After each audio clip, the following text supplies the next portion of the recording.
Welcome. Sorry for shouting in your ears. Jesus, yeah. But it's all about the element of surprise when you come to the monthly movie marathon. Where we marathon movies monthly. Do you know what? Part of me really thought then, like, for the first time in months, we were going to get, like, a good string. Yeah, and then I just... And then I poisoned you with water. Because in classic Indiana Jones fashion, I've booby-trapped this whole room. And the first thing was it's poison. the glass of water. Fucking poison water. What do we do, Pete? Also... Take a second. You're all good. If you haven't guessed, we're watching the Indiana Jones movies. Oh! What a start.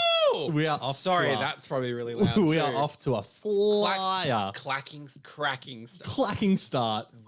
Cracking start because we're watching the Indiana Jones movies. Who are we? We're Nick LeBarrow and Peter Gray, and we watch movies in a monthly marathon capacity. That is what I was meant to be getting at. Hello, Nick. Hey, Pete. How are you on this fine, lovely, dandy day? I am fantastic. It feels like it's... You know, it's weird. It actually feels like it's been a while since I've seen you, even though we spent like 5 days We spent 5 days together recently for Sydney Film Festival. Shout out. Not for any other, not if you had like money in the pool of like, they finally did it. No. It's like, because I do not have 5 days worth of stamina in me. I'm just, that's just not who I am. No, but we were down in Sydney for the Sydney Film Festival. I did 10, you did 11 films in 4 days. What a banger of a... I'll tell you what. If you've seen our coverage, NovaStream Network and AU Review respectively, you would see that we didn't watch a bad movie. No, we saw like ones that were average, but overall, it was a pretty good festival. You know, they were 11, 10 movies of like, I'm not mad that I saw any of them. Compared to last year where I saw one that oh yeah, you really didn't like. I really didn't like. What was it? Please, baby, please. Baby, please. Please, baby, please. Never see that movie. Never again. But no, we had a pretty good, but we were cramming films in. Yeah, we were. 3 days. We did. And like we did them, like we gave ourselves maybe like the morning to be like, hey, we don't have anything to start off with. And then we'd be like, oh, but you know what? We've got like 10 minutes between these next two movies. Well, and then our last one, we were like bags at the cinema so we could go straight to the airport. And another one was home. like, let's leave this movie cinema and go right literally walk straight into another movie. So all in all though, great festival. Had a fun time. Pumped for next year. Yeah, I think Sydney next year will be good. It's got me kind of excited for Melbourne this year too, Melbourne International Film Festival. And then like, see, Biff's really good. Biff stepped up last year. Stepped up last year, so let's hope that they... And early word, very early word, not leaking anything here, but we know people involved in the film festival. It's shaping up to be pretty fun this year. Yeah, it should be. Things we've heard... We're excited. Things we may or may not be involved. Hey, whoa. You said it, not me. That's right. And that's how that works. Gaslighting. So in saying that. Triggering. Oh no. What a start. What an episode. What an absolute whip cracker of a start. But do you know what is just as sometimes manic as Nick? The things we say on this show? What, Nick? The plot lines to a franchise called Indiana Jones. Yeah. Oh, yeah. Because there is some whack shit going on in these movies. But before we crack into those, why are we doing Indiana Jones for this episode of the Monthly Movie Marathon? Why would you say we're doing that? I think because on June 28th in Australia, June 29th internationally. No, June 30th internationally, I found out. We're getting it 2 days early. 2 days early. Thanks, Disney. Wow. Praise be to Disney. Well, in our that overlords. Case, we are doing the Indiana Jones series because at the end of this month, whichever day it releases in the world, is a movie called Indiana Jones and the Dial of Destiny, which is the 5th installment in the long-running franchise. Not the dial of density, as it auto-corrects me every time I type it in. Awesome. Yeah, I know. Which, I mean, it's a great little Back to the Future story. I was like, the dial of density. First Indiana Jones movie that is not directed by Mr. Steven Spielberg, but is directed by James Mangold of Ford v Ferrari, of 3:10 to Yuma, of Logan.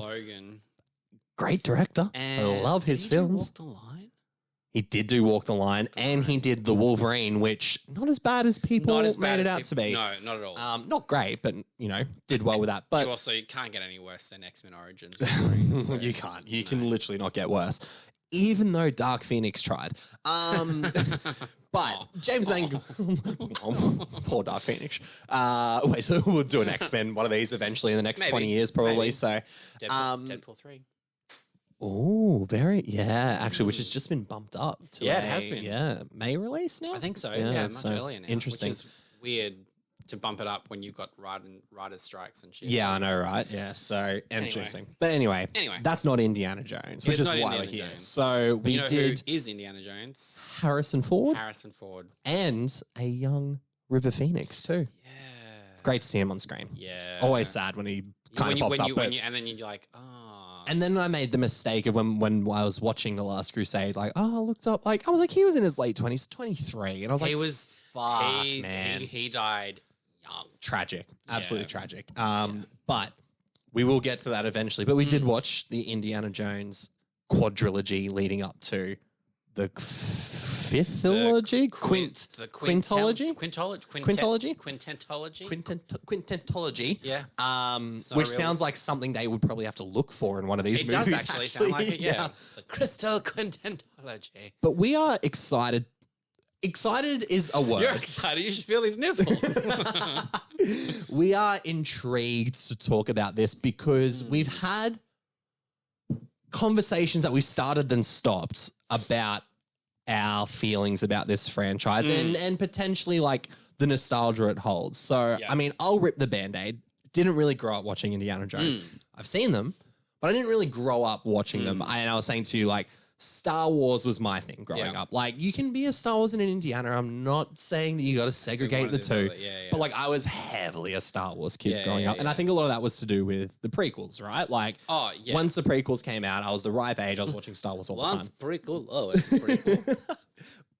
But you, Peter Gray, of the AU Review, you have a bit of a nostalgic connection to Indiana Jones. Just a little bit. I mean, scurrying little. I was the same. I grew up with the Star Wars franchise, but I did grow up with the Indiana Jones franchise. And it made me remember to show you how much that things have changed in terms of food and film product placement together. Oh my God.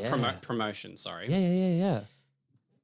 In the early 90s, when all 3 Indiana Jones, the original 3 had all been released, and we thought that was it, that's all we're getting, McDonald's every week had like basically their Happy Meal. And you'd obviously pay a little bit more. This is the time when Happy Meals cost like fucking $5. Oh, man. But God, those are the days. In a cross promotion with Paramount Pictures, because obviously they released them before they sold Lucasfilm. Yeah. You would be able to get a Happy Meal and a VHS copy of the Indiana Jones film. Fuck? So week 1, Raiders of the Lost Ark. Week 2, Temple of Doom.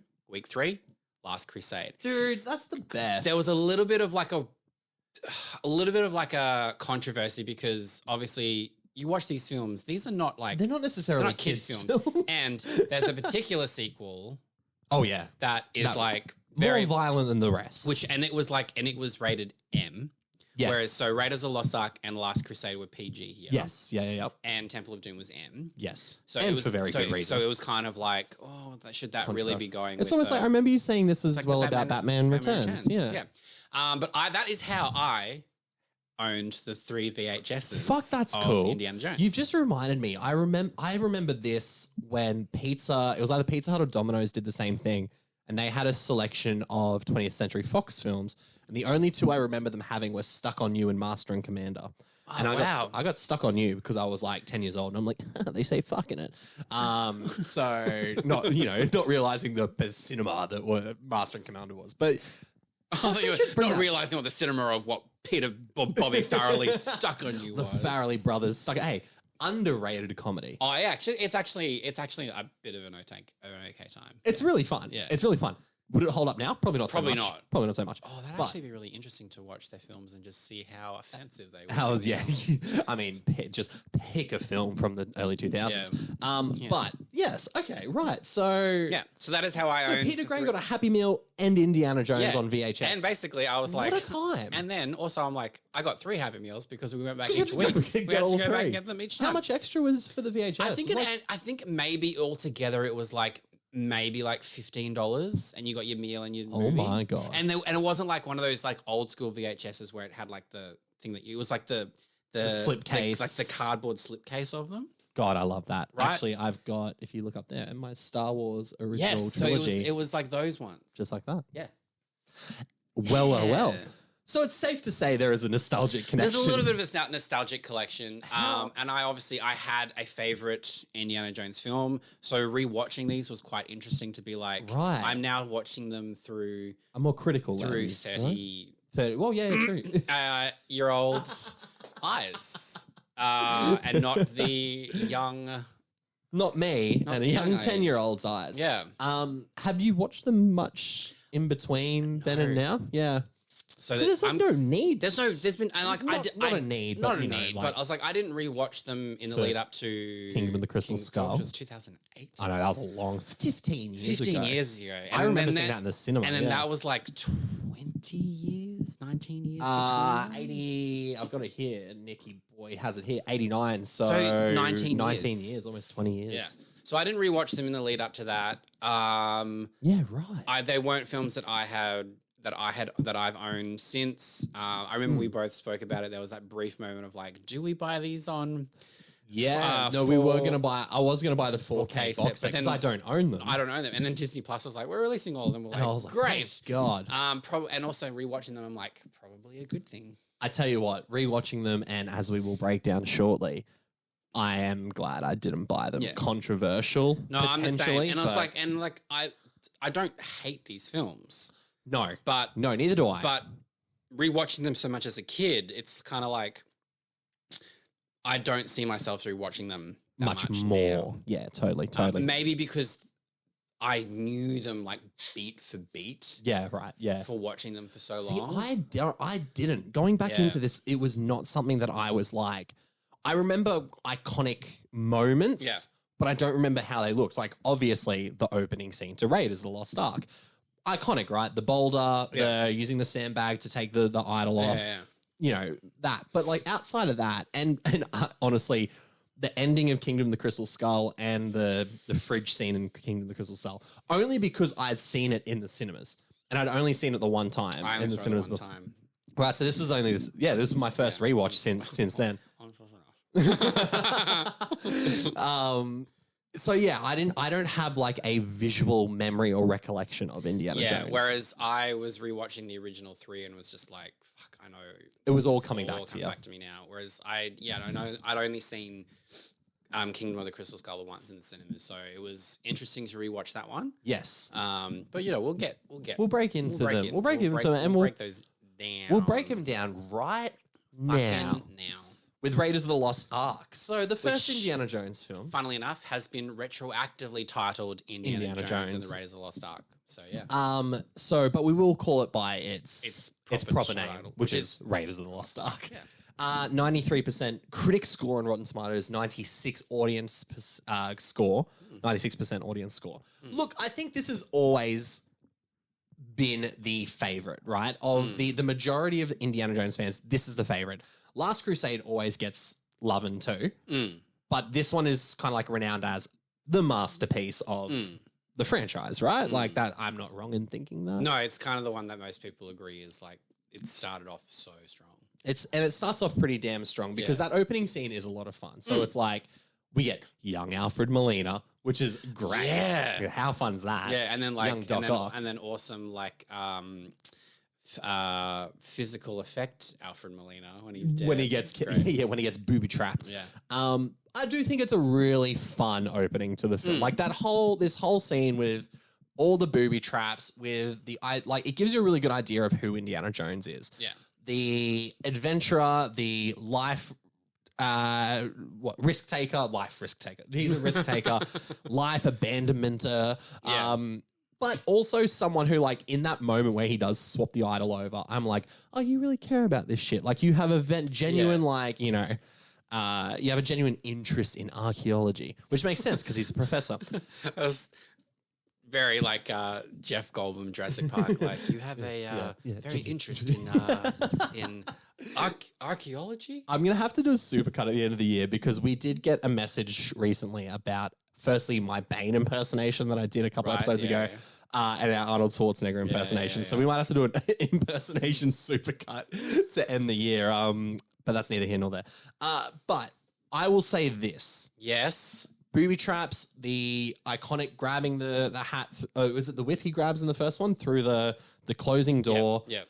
The boulder coming out to Renee Belloc. That's a nice boulder. Is such a strong opening to the film. Yeah. That I don't think the rest of the film lives up to that opening scene. And also, sorry, I found this quite interesting, and it's something that really hit me watching Crystal Skull. Right. And it's kind of like apart from Temple of Doom. The opening credits are very like, I think maybe because obviously in retrospect they feel like event movies. Yeah, totally, yeah. But like the opening credits are just very there. Yeah. Apart from Temple of Doom. Temple of Doom actually has like an opening credits number, I guess you could say, but right? like Raiders of the Lost Ark, Last Crusade, and Kingdom it's very nonchalant. It's just like this, especially Kingdom the Crystal Skull. Like that, actually, to me, when I was watching it, I was like, oh yeah, they're not even doing like a and they're not even waiting for the title to come at like a moment to be like yeah. Well, so like, could you imagine like the plane flying away at the end of the sequence? Because the opening scene of Raiders of the Lost Ark the opening action scene is long.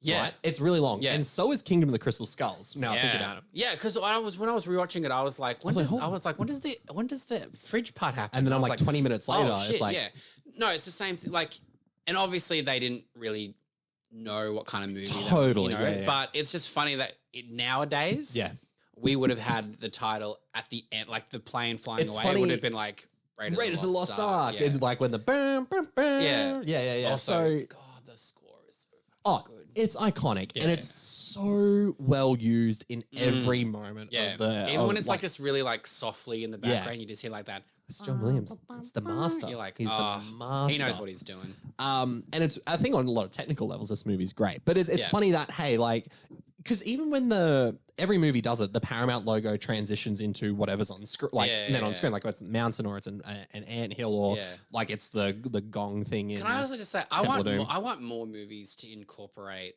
the logo into like the way that like Zombieland, how like the comes on yes, and like totally. The Sony Pictures girl, like you know, and then in like Charlie's Angels, I remember it zoomed past her and then because of the sky and then went the plane in the sky. Yeah. It's fun. Like I know that sometimes Warner Brothers change their logo depending on like the actually, no, that's true. I know for trailers, like the Barbie trailer, it's pink. Yes, horror film. Suicide Squad, it was like neon, it was sort like of ticking clock. along. Yeah, no, but I just horror films. It's dark and brooding. Yeah, and shit, like I just like when they incorporate it in some sort of way. And you know, props to Paramount for doing it. It'll be interesting to see whether for Mission Impossible, because they'll have the Lucasfilm beforehand rather than shit. They will too. They will, because everyone forgets this is a Lucasfilm, a George Lucas production, which is what really it's like when.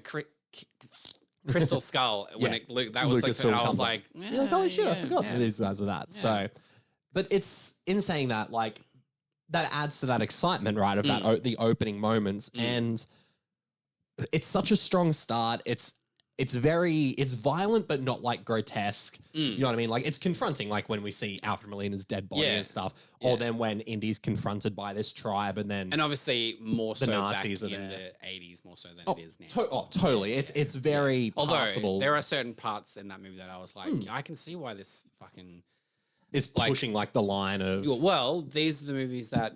Temple of Doom isn't Temple it? of Doom was the reason that they created PG-13. PG-13 and that in the and States. Gremlins. Oh yes, actually, I always forget Gremlins in there. And I was like, that's fair. But yeah, for me, like after this opening scene, it just loses momentum and loses its energy. And I'm sure there are people out there who love like the mythology of movies. Yeah. And there's certain movies like for example, Star Wars for me, like I'm not a deep lore guy, but I know enough about Star Wars to be like, whenever something gets mentioned, I'm like the Leonardo DiCaprio meme. Right? I'm like, Yeah.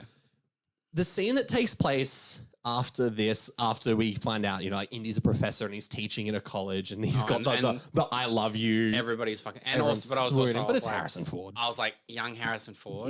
He's a hot fella. He's a hot fella, man. He's a hot fella, and not only that, he's also going out there doing death-defying acts. Right.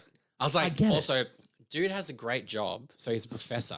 And then on the weekends, he's just like gonna go to fucking some. So it's like Aztec he's the dude pyramid. that you're just like, I feel protected with you in the weekend, and then I'll protect you through the week, and on the weekend you'll be like, I might die, but it's all right. Bad boy. You're a bad boy. But it's these conversations that he has about like, the whole scene where he meets up then with the guys who are like, we've found the Ark of the Covenant and we want you, because that's the whole search then of this movie is like the opening scene is kind of like just an introduction to it's just Indy. a show. Yeah, it's just a show. It has really nothing to do. No with real the effect on the rest of the stuff, except for introducing us to Renee Belloc, which is the part of the bad guys, the Nazis. Yeah. That scene in the classroom when they're like, we found it and it could be here, and it's like Indy reading the stuff and be like, well, that means this happened. I was like, this is how you want to continue how exciting the opening scene was? And it just lost me. I was like, you're saying so many... I'm dumb, I know. But like they're saying so many big words and things. I'm like, I'm not going to remember this for the rest of the movie. I'll admit that rewatching Raiders of the Lost Ark, I was like... Yeah, okay. Obviously the opening's great. We're very controversial. We get the big ball. Yep. But also rewatching that, I was like, that didn't last very long. It's very quick, isn't it? In my mind, for a scene that's that long. In my mind, I was like, it felt like that was always. It's the iconic thing. And I remember going on an Indiana Jones ride in Universal Studios. Probably. I've never been. So I don't know. And that ball is like a massive part of the ride. Yeah. And then in the film, when it happens, and then it kind of just, and then I was like, oh fuck, it's literally seconds. Yeah. And he escapes. And in my mind, it didn't seem and in my mind, crazy. it was just like, I felt like that was like such a massive sequence. Yeah. So I just remember I rewatched this and was a bit like, oh, it's not as exciting as it was as when I was a kid. Yeah. I kind of like that. Like I'm not, and this is not a case of I'm not blaming like nostalgia in any way. No, totally. And like I'm not saying this is not a bad movie by any means necessary. It's it's a really solid action film. Yeah. And obviously we've got to look at it through the eyes of like not what we'd expect 40 years now, later. Yeah. But yeah, I think maybe because as a kid everything seemed so grand, right? Like, and then you watch it now and you're like, it's a perfectly serviceable action film. And Harrison Ford is fucking great in it. Yep. And Paul Freeman is a really good awesome bad guy. Villain. He swallows a fly unintentionally in that movie. Oh, I didn't see that. Actually. So there's a scene where he's talking. Yeah. And a fly is on his face and it goes into his mouth. And they behind the scenes they were just like, he didn't even like blink. He didn't miss a beat. And they caught it on camera and they were just like, you realized you just swallowed a fly. And he's like, I was so ingrained in being a Nazi. And I like Karen Allen as Marion. Yes, and I can see why they kept her as a bit of a through line later on. So I'll bring that up as well. I think Marion is a great character. Yeah. As well, because she is comparatively to other female characters who pop up in the franchise, kind of gives Indy a bit of stick. Yeah. And their dynamic is really fun. You believe these two people like have that on again, off again sort of like, he's like, oh, I don't believe in settling down in love and I do a real death defying job. And she's like, that's fine. you make me not believe in it, but you're hot. Yeah. And I'm hot. And so let's it's just gonna be hot. Yeah, so let's just be hot together. But their dynamic is really, it's fun. It doesn't feel like traditional. And she's not just like the damsel in distress, which as we will talk about later. So yeah, I really like that. Like, I think it's probably got one of like the strongest casts of the film, of the series. But yeah, it was really surprising to rewatch this and just be like, huh. It's a little bit, dare I say, boring. Yeah. But in saying that, sorry, but I'm speaking my truth. But I'll say this as well. Yeah. As exciting as the opening scene is, and then it loses a fair bit of momentum, the Cairo stuff is really fun too. Incredible. Yeah. Because that's just another really extended action scene. Like, if you take away the prolonged or extended like scenes of like studying the mythology and this is the of the you know what I mean? Like, this is a tight 100-minute action movie or even 90-minute action movie. And sure, like, you know, I can't take away from people like Spielberg and Lucas for wanting to add like a fair bit of substance to it. Oh, absolutely. Because it does separate it then from, you know, a more mindless and we're making movie. Indiana Jones like a person that's totally like, it's not just like, oh my God, he's like the unkillable. Like, it's like he gets himself into like a lot of shit. But at least they make you realize he does that because he loves what he does so much. He's like, the pursuit of knowledge is enough for him to be like, I'll risk my life. Yeah. And that's kind of cool. Like, it's a cool character. It doesn't always work for me. Sounds like it should be an Indiana Jones the pursuit. Indiana Jones and the Pursuit of Knowledge. Harrison Ford's old enough now where it's just going to be him in a library for 2.5 and then him just like sending out people to go do it for him. How good would that? That would be it. Like, if the next Indiana Jones is like, say, we haven't seen Dial of Destiny. No, we haven't seen it yet. Say it's Phoebe Waller-Bridge continues at Riders, and then it's like the fucking cameo scene would be she walks in and it's Harrison Ford at a desk being like, I need you to go find the shubba-dibba of the... And then because all I think of her is related to Fleabag, then she would just like look directly at the camera. Look directly at the camera and be like... I should probably do that. I should probably do that to that. I should sort of so many Fleabag jokes. It could be funny. It was like, and I was fucked in the ass before I came here. Now I've got to go do this. I have a really big asshole? I love Phoebe Waller-Bridge. Oh, so good. God, she's amazing. Great. But so the Cairo stuff is really great. I love that Marion gets involved with the action too. Like she gets kidnapped, right? Yeah. But there are moments where like her, like Karen Allen has to be physical. Yeah, like give a physical performance in that, and it's really fun. Like, and then there's the through line through, especially the first 3 films. Obviously, they incorporate special effects in some capacity, particularly towards the end of this film. One. Yes. But I love that so much of the film is physical. It looks like it's either filmed like on location or on like a physical set. Yeah, like it feels they haven't just grand. Gone green screen. Yeah. Well, you know, obviously back then it wasn't as easy. Like there's not like, and I think the second film, there's a part where they're like on the raft and the background and you go, okay. Totally. But there's a bit in a car. Yeah. It might be this one or Temple of Doom. But there's just, but mostly it like, this is practical, these actors doing these things practically. I think the most, like the coolest set is when they find the Ark of the Covenant. So like the funny thing is as well, is that another thing that annoyed me, but I get that it adds more stakes to the film. Yeah. Is that when they find out the Nazis are digging at the wrong place. Right. And they're like, oh, we can get ahead. And they get ahead, but then like all of a sudden the Nazis are just right behind them. And I was like, so that makes no sense to me, right? Yeah. Like, and I'm not trying to find more logic in a film where they're literally about to find a face melting like thing, idol, I know. But there's like just little elements to me where I'm like, okay, I didn't need to know that the Nazis were digging at the wrong place. Or like if you're gonna have that happen, have Indy get a chance to get away with it. Yeah, rather than the Nazis come like, just as you discover it as well. You know what I mean? So but I will say though, the set where they find the Ark of the Covenant and stuff is like the most grand part of the movie. Like the reveal of it is really, really grand. The set is amazing. Even though special effects ones like all the lightning and stuff around them and but it feels huge. Like for a film made in the 1980s, you go like, oh, this is the scene. This is where the money, despite your opening scene being fucking amazing. we should probably just talk about the face melting. Oh, 100%. Yes. Horrific. It's terrifying. Like how many people it happens to. Yeah, and like terrifying. even in terms of like the effects that we're used to now. Yeah.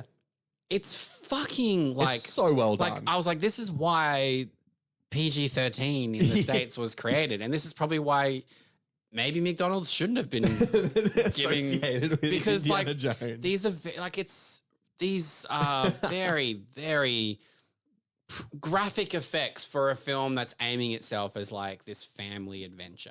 Oh, 100%. And it's like, and I think that's the one thing almost like you relate Raiders of the Lost Ark to is like the opening scene, and then you're like, oh yeah, and the Nazis all getting their faces melted off, and then turning into like skeletons and red, and it's just like, and there's blood and skin and guts and shit. Like it's fucking awesome. But I mean, like, I was just looking up here, so it did win the Oscar for Best Visual Effects, which makes sense. Which makes complete sense.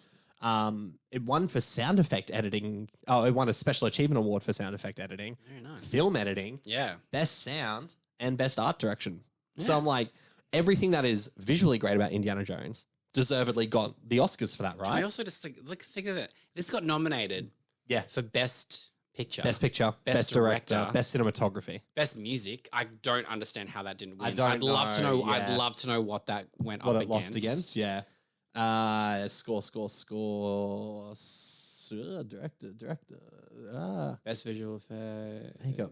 Chariots of Fire. Oh, okay. That's kind of tough. All right. You know what? You're like, right. I'll give you that like, one. If it wasn't for Chariots of Fire, it was winning. I was like, music. Yeah, 100%. What won Best Film that year?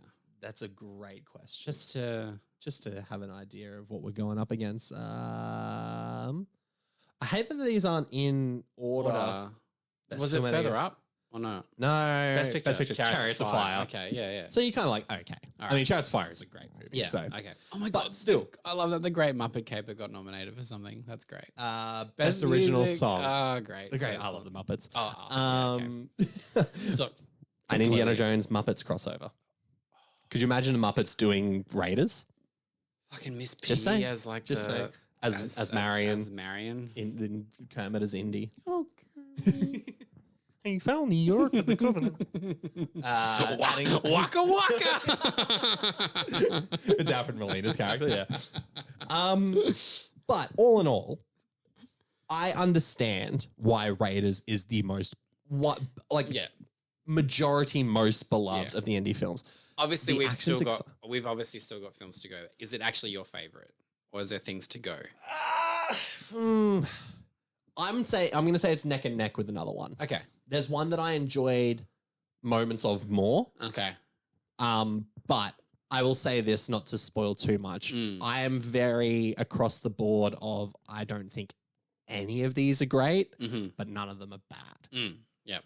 Yeah. So I'm very like, I don't have a lot of strong feelings about it. So like I watched this, I'm like, I get it. Yeah. And for when it's good, it's great. Yeah.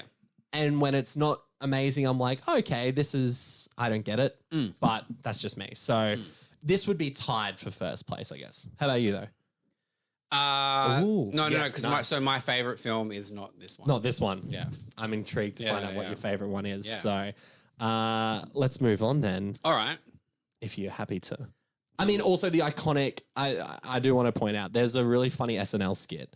Yeah. With Andy Samberg and Taron Killam's in it called When Will the Bass Drop? Right. I don't know if you remember this. It's a digital short. Yeah, I don't know. Back on Lonely Island, we're kings of the SNL digital shorts.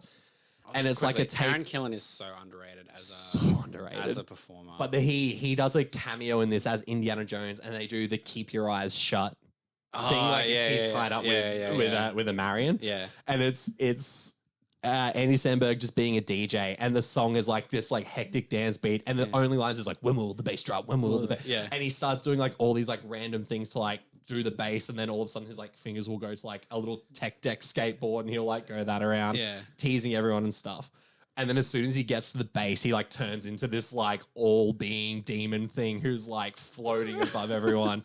And everyone's heads start melting and exploding, and then they cut to Taron Killam's like, keep your eyes shut. Right. It was fun. Yeah. I just wanted to add that in there.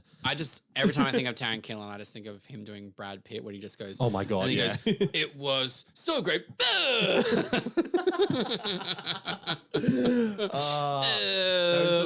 Those were great SNL days back in the day. Face melting, eyes exploding, burning Nazis. Raiders of the Lost Ark. Boom, there's your movie. There's your fucking movie. Then, so that was 1981. 3 years later, 1984, Indiana Jones. My birth year. Hey, there we go. Hey. So, I mean, I just aged myself. a little bit. Just a little bit. Indiana Jones and the Temple of Doom in 1935. So this is a prequel. Yeah, which they did for reasons because they were just like, you know what? We had the Nazis as the villains in the first movie. They were like, we don't want to do it for a second. We don't want to go, yeah. And I love that you just go, you can't think of anybody else. But they went, fuck it, we'll do a prequel. And they, yeah. I also love that in Kingdom of the Crystal Skull, they're like, the Soviets are the bad guys, but they're still working with Nazis. Yeah. So it's kind of great. Yeah. In 1935, Indiana Jones is tasked by Indian villagers with reclaiming a rock stolen from them by a secret cult beneath the catacombs of an ancient palace. Ooh. Now, spoiler alert, that's the entire fucking movie. That log line is the film. And it's called The Temple of Doom because out of this, what is it, hour 58 runtime, an hour 40 of it is spent in the Temple of Doom. Not that that's always a bad thing. No. But there was a point where it got to, I was like, do we ever fucking leave this Temple of Doom? And then I looked at how much was left. I was like, oh no, we're going to spend the entire movie here. Now, Temple of Doom is, so glad you asked, critically 76%, audience 82%. It is the lowest. It is actually critically the lowest. ranked. Yeah, which is surprising. Not the lowest audience score though. No, not the lowest audience score. Yeah. So, and this is one of those films that's been, in retrospect, people have come to appreciate more because on release, this got a bit of a hammering because of its tone and because of one particular performer. I might bite back a little bit on that because I think it's been retrospectively been like appreciated more. But then obviously there's been a lot of stuff I was like, a lot of racist stuff in the film as well. Yeah. Whether that was called out in the 1980s, I don't know. I don't think it was. Well, I don't think as much. I don't think it was called out. I think more so people have looked back at it as, yes, it was racist, but they've more so gone, we were probably a little bit too harsh on this to begin with. Yeah. Because we're obviously, nowadays, it's not uncommon for a sequel to go like a darker route. Well, Empire Strikes Back. Two Towers, Batman Returns. What's something recently? Oh, Across the Spider-Verse, you could say, went into darker territories. So Temple of Doom. As we were saying, calm down, Nick. I can't wait to talk about this movie. No. As we were saying, it is pretty much, along with Gremlins, the reason the PG-13, because it was rated PG, and then all of a sudden you've got prolonged sequences of really brutal violence with this dark tone. Hearts beating hearts getting ripped out of chests. Yeah. Attempted hearts getting ripped out, so people's chests getting split open. It's a violent movie. But I don't think that's what's wrong with Temple of Doom. No. I actually appreciate this film being as dark as it is. Oh, totally. It with the other three films, it's very tonally inconsistent in retrospect. Yeah. I think I had more fun watching this one. I had the lowest expectations going into this one, and I think it was the one where I had the better reaction to in regards to that. So I was the same. Like, this one was always the one that I didn't watch as much. Yep. Between Raiders of the Lost Ark and Last Crusade. Last Crusade, yeah. I always knew it was one of those things where we'll just say Kate Capshaw's performance was always quite critically criticized. Yeah. And look, not on account of her. No, but more so the character. Her character is an insufferable damsel in distress. Yeah, like she does nothing so much nicer than the word that I was. I know exactly what you were thinking. Oh, what do you think I was going to say? Is that with T?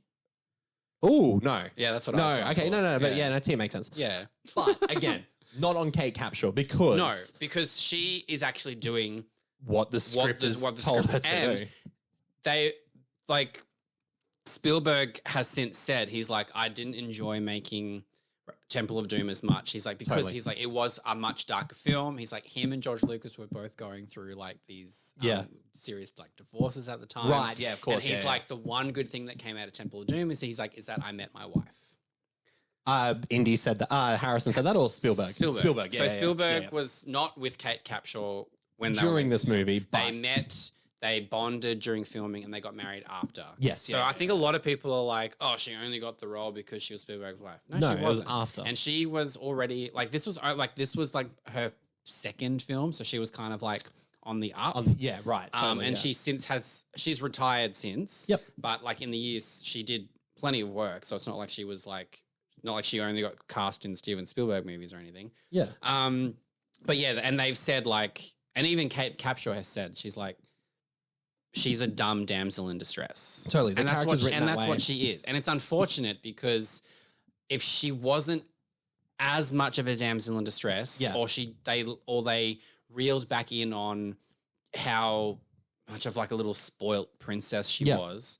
I think this could have been like a really good movie. star-making movie. Yeah, because for her. But totally. Because I like this. I like this story. I like how I do too. I like how dark. Like I do like how dark it is. I think this has some really good. Like has really great action sequences as well. Yep. It gives us it's bigger. It's bolder. It gives us the awesomeness that is short round. Which is played by Oscar winner. Yeah. Ke Khan. Yeah. And it gives us the only film of the series that has an actual like opening sequence. Totally, yeah. And it's a musical number, which makes sense in the thing, but because she's and it's Kate Capshaw doing anything goes. It's like in Chinese. It might be Mandarin. I don't know if it's Cantonese or Mandarin, but it's actually her singing it. Oh, yeah. Because when I was first watching it, I was like, is she lip singing to another person's voice? And then in the credits, it was like performed by Kate Capshaw. And I was like, that's great. Nice. But I just want to say, and because we know that Steven Spielberg has done musicals since, but I was like, this is like old school Hollywood. Very cabaret style, like, sort of, You look at it and just go, I don't know how this would make sense in the space because it goes on to the dancers like all doing this stuff in this big, but it is, I was like, this is a bloody great opening. It's a great opening scene. And it just makes you just go, oh, I'd love to see it. I was like, an Indiana Jones musical? Fucking sign me up.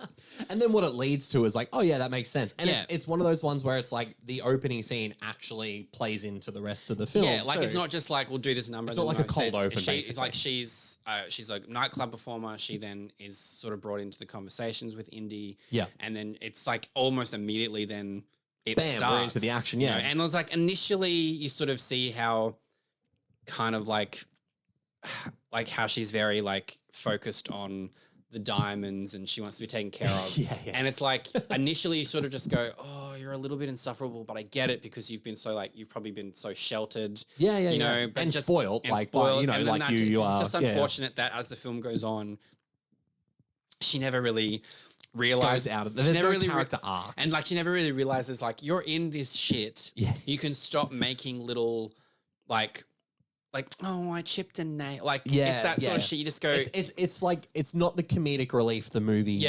needs or requires. We're not drowning. We're great. Like just shut. It's insufferable. It's insufferable. And it's annoying but because that's poor screenwriting. Yeah, like and it's just annoying because it's like it's not Kate Capshaw's fault. No, God, like we said, you just go. It's a lot of the script. But you look at it and just go. But she's the easiest person to blame. Really, because when you think of it, you just because that's her, you're watching her on screen. Yeah, because you look at it and just go, oh, it's such a bad performance. You just go, some bad performances are because the actor is bad, but some of it is because the writing is bad, and also some of it is because the directing is bad. And I'm not saying Steven Spielberg's a bad director. That's not what I'm saying. But when you hear comments like this was a hard movie to make, like none of us were really fully invested, and her character is written as this, then it's just like then play this. You know? So breaking all that down, Kate Capshaw's character, Willie, is frustrating. Yeah, I think this movie's pacing is slow. Like even though it has really fun, exciting action, it just doesn't feel No, because as kinetic as it could be. Yeah, and I agree because there's like all the stuff where like they're at the palace and I wrote down. you know, then she eats Hancock Palace. You know, she eats like the eyeballs come out of the soup. And yeah, shit. That's right. fucking gross. This movie's pretty scary too, actually, because there's some decent jump scares and like too. they fucking eat the monkey's brain out of its head. Yes, yeah, that's right. Yeah, and then there's like the whole back and forth with like how Indiana Jones and Willie are like, you'll be back in my room in 5 minutes. And that scene goes on way too long. Because it goes back to each of their rooms and they're both so defined of like, he'll come in and she'll come in and then he gets attacked and she's like... And they don't have the same chemistry that Indy and Marion have in the first film. But also, we've got to remember, this is also... Because it's set before... That's very true. That's very true. But it's like, it's hard not to compare Willie to Marion because you're like, we know... But obviously, at this point, he...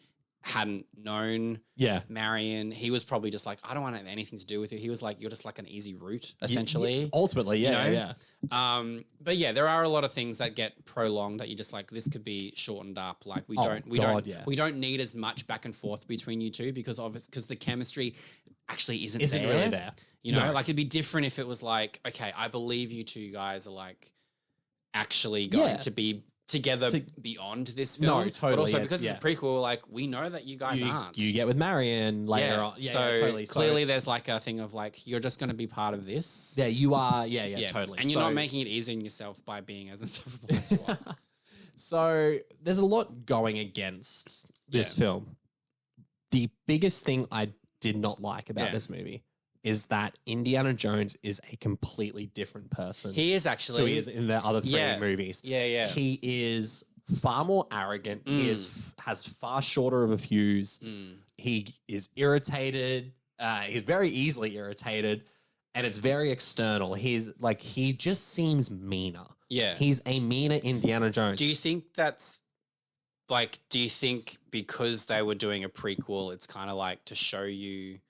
Or do you think it's a case of because they kind of there was a much longer gap between this and Raiders, between this and Last Crusade, and they very much went back to the drawing board. Totally. Do you think they kind of were like, people didn't respond to you as well? It's got nothing to do with that this is a prequel. Yeah. It's a case of you are a completely different character. I think so. I think so simply because there was nothing then at the end of Temple of Doom that made me go, this person is going to become this different Indiana Jones. Yeah. And I think that was the toughest part of the film for me to get through because... Like I said, I had issues with the pace and stuff, but if I already have issues with the pace and then I don't like any character except Short Round, loved it because his energy is so fun. Yeah, and it's like, and I love the same thing in the Goonies, and I love that his energy is just like him. Yeah, totally. I love. There's a video of him on the red carpet of Dial of Destiny. Yeah, where Harrison Ford's doing an interview and he like walks up behind him and he's just like jumping bouncing, around, and everyone's just like, Harrison Ford can hate everything in the world, but he does not hate. And I love that. I fucking love that. Yeah. So I think that to me made this film a lot harder to watch. Yeah. But the action and the actual design of the Temple of Doom is fucking incredible. Yeah. I was watching it, I was like, again, like you were saying with Raiders, it made me miss so many like practical sets. And I was like, I like that the violence was darker. It just, I don't think it just matched this series, so to say. I get what you mean, yeah. So it's kind of like, because when I you can't fault for what I was actually looking at, but I can fault it for being in the wrong franchise. Yeah, absolutely. So, and like, this goes, like we were talking about, like the heart getting ripped out. It's a lot bloodier. It's a lot scarier and darker. But like someone gets crushed in a fucking roller at one point as well. Yeah. There's so much more blood in this movie. So it's kind of like, it did everything that I would expect a maturing franchise to do, but you've made it a prequel. Yeah. So it's kind of like, it's like Indiana Jones doesn't go like dark. And then it's like fun archaeological adventures for the next 40 years. It's kind of like, or like, at least if you're going to do that, have a moment at the end of the Temple of Doom where it's like, because it's easy to criticize now, especially with this being like a bit more of a buzz phrase, but like there is a massive like white savior complex in this film, especially like when he goes to the Indian village and then they all look at him like, you can save us. Like, we need you to get this. And they're all like clamoring at him and stuff. I'm like, in the 80s, probably flight a little bit more, sure. But like that to me isn't like the event of where he's like, yeah, I must change now and must be less mean about things. I'm like, well, no, you just, because at the end of the day, you didn't like lose the love of anyone. Yeah. In fact, your ego was probably boosted even more. Like Yeah. you went to this village knowing you were probably going to have to help people. Yeah, like if he was an asshole in Raiders, yeah, it would make sense. Make more sense. But he's not because he's so beloved. Like and Indiana then also, Jones but is- if he was an asshole in Yeah. Raiders, you're like, would we have gotten yeah. another And film? an asshole doesn't take away like the quips. You know what I mean? Like, No, because yeah. Indy is known for the quips. Like, Yeah. I love the one scene in Raiders that we didn't talk about that I love is when it's the famous that he had food poisoning. Harrison Ford had food poisoning. Oh, and he shoots the guy and he gives that like, like. Yeah. But that to me is funny. That's not Yeah. me going like, oh, Indiana Jones is an asshole. He's like, oh, I'm just gonna shoot. Like No. that to me is comedy, right? Because That's he a was, humorous but he was bit. also like, if you've got a gun, yeah. use it. And then it comes up as a joke in As- Kingdom yeah. of the Crystal Skull as well, Yeah. which is great. But in this movie, there was no moment of like it to me kind of felt like Indiana Jones was just out for the kill. It was just like, I'm just gonna massacre these fucking bad guys, which I totally get. Bless you. Fuck. Did that fuck it up? Are you one of those people who, if I say, It's like bastard's knees, one of those ones that goes away. But yeah, you know what I mean. Like, Yeah. I think the worst crime this film commits is making Indiana Jones not likable. But what I will say is one of the action sequences that watching it, I was like, wow, this is incredible because only a few shots are done with an obvious background. When they're in the plane Oh god, yeah, and they get on the yeah. raft and you see the raft go from down. the plane, landing on the ground and then going on the ground off a cliff into the water. And you're like, all of that is practical. Yeah, totally. Yeah, Like obviously there are shots when it's them in it and it's like the shot of them, very the shot of it falling out of the plane and then hitting the water. I did have a chuckle at, but like they're like it's the 80s. It's a limited what you can do. With that and it's sort of also stuff. funny because when it falls and lands in the water, you can see that whoever was in the raft, fall like they were comes coming out, down, and you're just like, oh, I would, did not look pleasant. yeah, Did not look pleasant. But when I rewatched Raiders and I rewatched this, I think I just had more of a reaction to this because obviously this is the film that is considered the worst. Yeah. Well, yeah.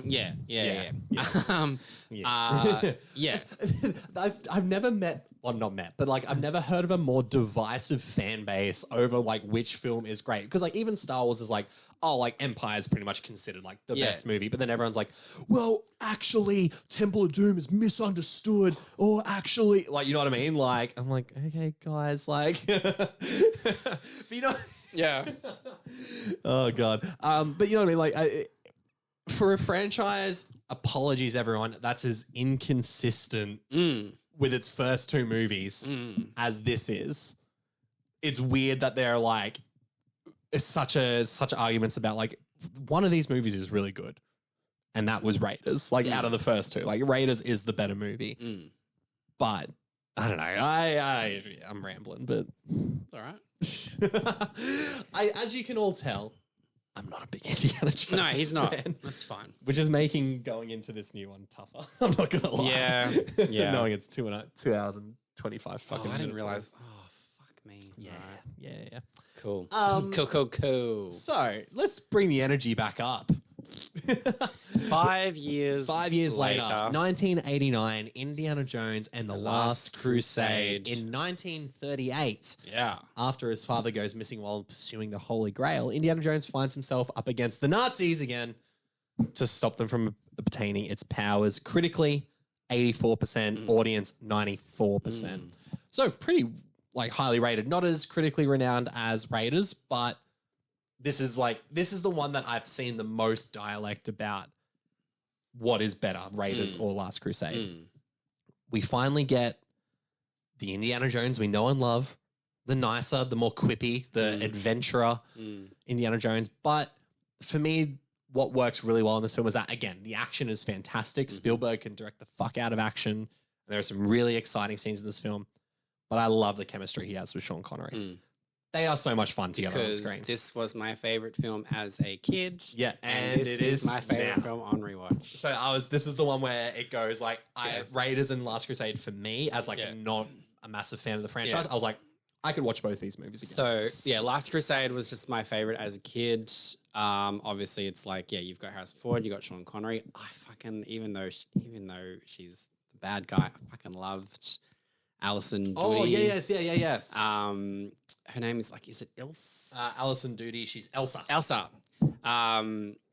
Yeah, and we get obviously little baby River Phoenix in it As young Indiana Jones, Yeah, this was just which is another fun opening Yeah, scene. this was the film that just as a kid was like the one that I liked the most. Yeah, totally, yeah. So when I was rewatching them after Raiders wasn't as like majestic as I remembered. Was there concern? And there was concern when I was going to rewatch Last Crusade. And then I was like, oh, yay. So, yeah. No, it is a lot of fun. And I think that's the key word there is like what fun Temple of Doom kind of lacked. And not that there wasn't fun, but but they definitely were like, we know that Temple of Doom was dark. We know that certain characters didn't work. Yeah. So let's bring it all back. Let's bring it all back. And I think the opening scene with River Phoenix as a young Indiana Jones is what really solidifies that. And Harrison Ford, he like personally selected River Phoenix because he was like he also because he was also just like River Phoenix. He's like at my age when I was River's age. Yeah. He was like he looked the most like me. There is an uncanny resemblance between these two. Oh, absolutely. But I mean, to me, it's one of those movies where I'm kind of like, it's on par with Raiders because I have the same pros and the same cons. Right. Action is so much fun in this film. The whole train chase at the beginning is brilliant. The Italian Riviera boat chase is a lot of fun. You said go between them. I said go around them. You said go between them. Yeah, right. And it's funny. And it's those Indiana Jones quips that we know and love. I think Indiana Jones is funnier in this movie. And the funniest part, I love when he goes in with the Scottish accent into that, right? To find his dad and stuff. The plane chase when they escape the Zeppelin. Like there are so many, and arguably these are even bigger than Temple of Doom level of action scenes. Like there is a grander scale and scope to this action. For some reason, I feel like at the time, this was one of the like most expensive films. Really? I could be wrong. No, you could be right. I just feel like at one stage it definitely was like up there with how much $48 million budget, which for 1989 does seem like a shitload of money. Yeah, I'm pretty sure they sort of really like went, all right, No, but it's totally, I mean, that makes complete sense. Yeah. Nothing necessarally here about it. But I just saw 2,000 Rats. Yeah, hold up. For the 2,000 rats were bred for production. Breeding them was necessary. As ordinary rats would have been riddled with disease. I mean, that's the other thing. Across all of these films, the actual, like, the animals that they wrap people in, you just go, that's an actual, like, the bugs, the insects, the rats, the snakes. I think over time they've corrected it, but there is a scene in I think it's Raiders when he's down like face to face with the cobra. Yeah. I think back in the olden days, but like when it was first released on VHS. Yeah. There was like a shot where you could see that there was like a piece of glass between him and the snake because the snake was like, you could see its like reflection. Yeah, of course. So I think over time they've managed to digitally move that out. Interesting. Because also I'm like, that makes sense because I wouldn't want to be fucking cobra. Because all of the like, this is again, none of these snakes look CGI. No. None of them look like they're all moving around. Is it? Oh, which movie is it where they fucking cut one of the dead snakes open and then fucking all these... which one was that? Temple. And then all these other snakes, like all these other snakes just like and I was like, oh, this is fucked. So like it just reminded me of this one, like when like Alison Doody, who was 21 when they filmed this. She was too young for the character, but they said she had the right... She doesn't look 21.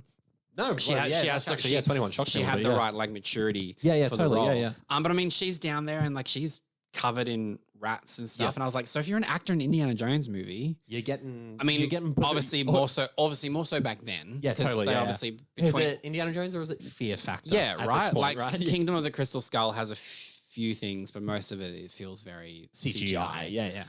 But yeah, it just reminded me of how practical everything is. And you notice, and that's the thing, and that's why those moments are cool. Yeah. Because you're kind of like, even though potentially very distressing for the actors involved. Yeah. And I love that. And I love that the snake, the fear of snakes like carries on. It's a recurring thing for the whole film. Yeah. So, but I'm like I was saying, I think I am very much on a very similar wavelength with this and Raiders. Like, there are moments that I really enjoy. I do think genuinely this is a more explosive movie. I like the idea of the Holy Grail too, because to me it feels like that you can like, it seems synonymous with like the most like bountiful treasure. You know what I mean? Like, so when they talk about the Holy Grail in this and like what it entails, I was more excited about that than the Ark and the Covenant. You know what I mean? Like, I think there was more stakes to it. And I also think because Temple of Doom and Raiders of the Lost Ark, like, yes, and Crystal Skull, there's such a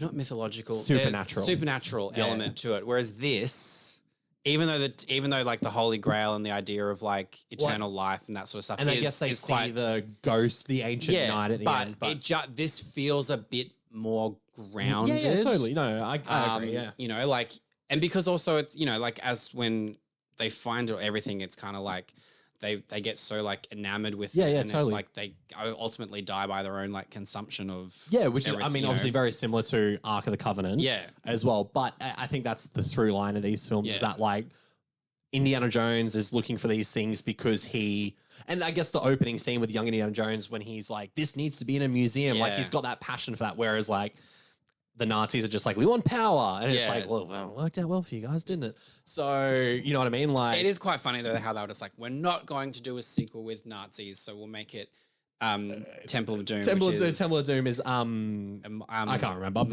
But then the next sequel will be like, Nazis again. Nazis worked. And Crystal Skulls. It's Soviet Nazis. Yeah, basically. I was like, yeah, all right. So it'll be very, I don't know what Dial of Destiny is. I'm gonna have a guess. Nazis? It's Nazis. All right. I might even put money on that. All right. I don't know much about, but because as we all know, I'm not a trailer watcher, so I haven't seen any trailers. I've seen a trailer when it was first released, but I haven't watched it since. Okay. We haven't been to any screenings where they've played it, have we? No, because it's Disney. They've only had real like animated films. Yeah, and we haven't had any Fox screenings. So bring them to Brisbane, please. So we'd love that. That'd be great. But yeah, so I've seen the trailer like once. Yeah, okay. So, and I don't really remember. There was no Nazism to the trailer. Yeah, I don't remember. I think I was more just excited because I was like, Phoebe Waller-Bridge, yay. That's true. So, but I'm going to put good hard earned money down on those Nazis. But yeah, I mean, again, the issues that I have with this is that I do feel like the romance is a bit forced again. I don't like, and it's again, that's probably comparative to Marion. Yeah. But it wasn't as unbearable as Kate Capshaw. Yeah. I didn't mind this because I saw it as, because it's like, I mean, it is meant to be a little bit of a shock that she is a villain. Yes. Actually, okay, no, I will say that. Didn't see that. Like, even though I had seen this, I didn't remember it, but I got blindsided by that. And I was like, oh, okay, fuck, that's cool. I think because he's more seeing it as like Indiana Jones is like, I get to bang this hot German chick. Yeah, totally. And she's, I mean, that's essentially what it is. No, it's true. Yeah. And she's like, I was just going to say, she's like, I get to blong this hot German chick, blonde haired, blue eyed. Oh, damn it, she's a Nazi. Like, I was like, I should have seen that coming. And I think because he was just like, look, I get to go on this awesome adventure and I get to have sex with her. And she's like, I'm really a bad girl, but hey, if I get some peen, why the hell not? So she's not going to fuck those other ugly Nazis. And also, I was like, she gets to have sex with Harrison Ford. She gets to have sex with Sean Connery, which is all off screen and all just like spoken about and implied. Yes, totally. But I do like that they've essentially. I was like, girl, she ain't fucking around. But I think because the romance aspect didn't. bother me. Yes. Because I was like, because he's just like, you're a hot piece of ass. Yeah. And she's like, I have an intention. So if I have to fuck you, why not? I don't care. You know what? You've actually kind of convinced me on that. Yeah. Like, because I believe like at the end, towards the end, when it's like the Sean Connery and Harrison Ford are like tied up, and she's basically like she's revealed herself as a villain, but she's kind of like, you know, she's still towards the end of the film, she's still kind of like there's like a bit of like she strikes me as someone who's like she's like I'm just could like be out for herself. Yeah, you know what I mean? Like she'll go with the people who are going to. She's like essentially like the highest bidder, really. Yeah, ultimately, yeah, totally, yeah. So, and like she kisses Indy goodbye. Yes, and I kind of got that like she slept with Sean Connery because because it was like, this is what I need to do to get. Yeah, obviously she slept with Indiana Jones because it's what I need to do. But I feel like she obviously there were feelings for Indy as things went on. Yes, yeah. But the chemistry and romance aspect wasn't as strong as Marion. But I also was like, it didn't affect me because I was like, this is because it's a job for her. Yes, totally. Yeah. So that's why that didn't really bother it's a classic. me as much. You know what? Now you've obviously I didn't see that fully. But it makes sense. So like I can forgive that, and that's even that already adds more substance to everything that happened in Temple of Doom, like with Kate Capshaw's with Willie. So that makes sense. Yeah, you won me over on that one a little bit. Willie or won't he? He won't. Willie not. Well, he shouldn't. He shan't. He shan't. He shan't. But he shit. He shit it. He shitted. I realized in my notes here as well, like after her characters double cross, Donovan double crosses them too. So I wrote down like, who the fuck's not a Nazi in these movies? Yeah. Fully expecting then his dad to be like, well, actually, I'm a little bit German, actually. Should we mean we're going for the Holy Grail? Well, holy shit. Your boy's a Nazi. He's a Nazi. And you know, boy, I'm a Nazi too. That sounds very like, hey, get this. I feel like I'm in a 1930s film. Like when the now you'll listen here, listen here. It's like when Italians are just like, hey, I want to dance to my feet for like baked potatoes. I also feel like any Sean Connery impersonation can be done if you just go like this. If all your asses sound like this. But then it also sounds like not Sean Connery. It's not at all, because who does that sound like? I don't know. I share here. It's Indiana Jones and the Last Crusade. Last Crusade. Why do we put so many S's in our titles like King of the Crystal Skull? Harrison Ford. Sean Connery. Harrison. Listen here, son. I'm a Nazi. But thank you all for staying through that. For letting us indulge in our S's. Adding it to the supercut. Adding it to the supercut. Fuck me, I gotta stop.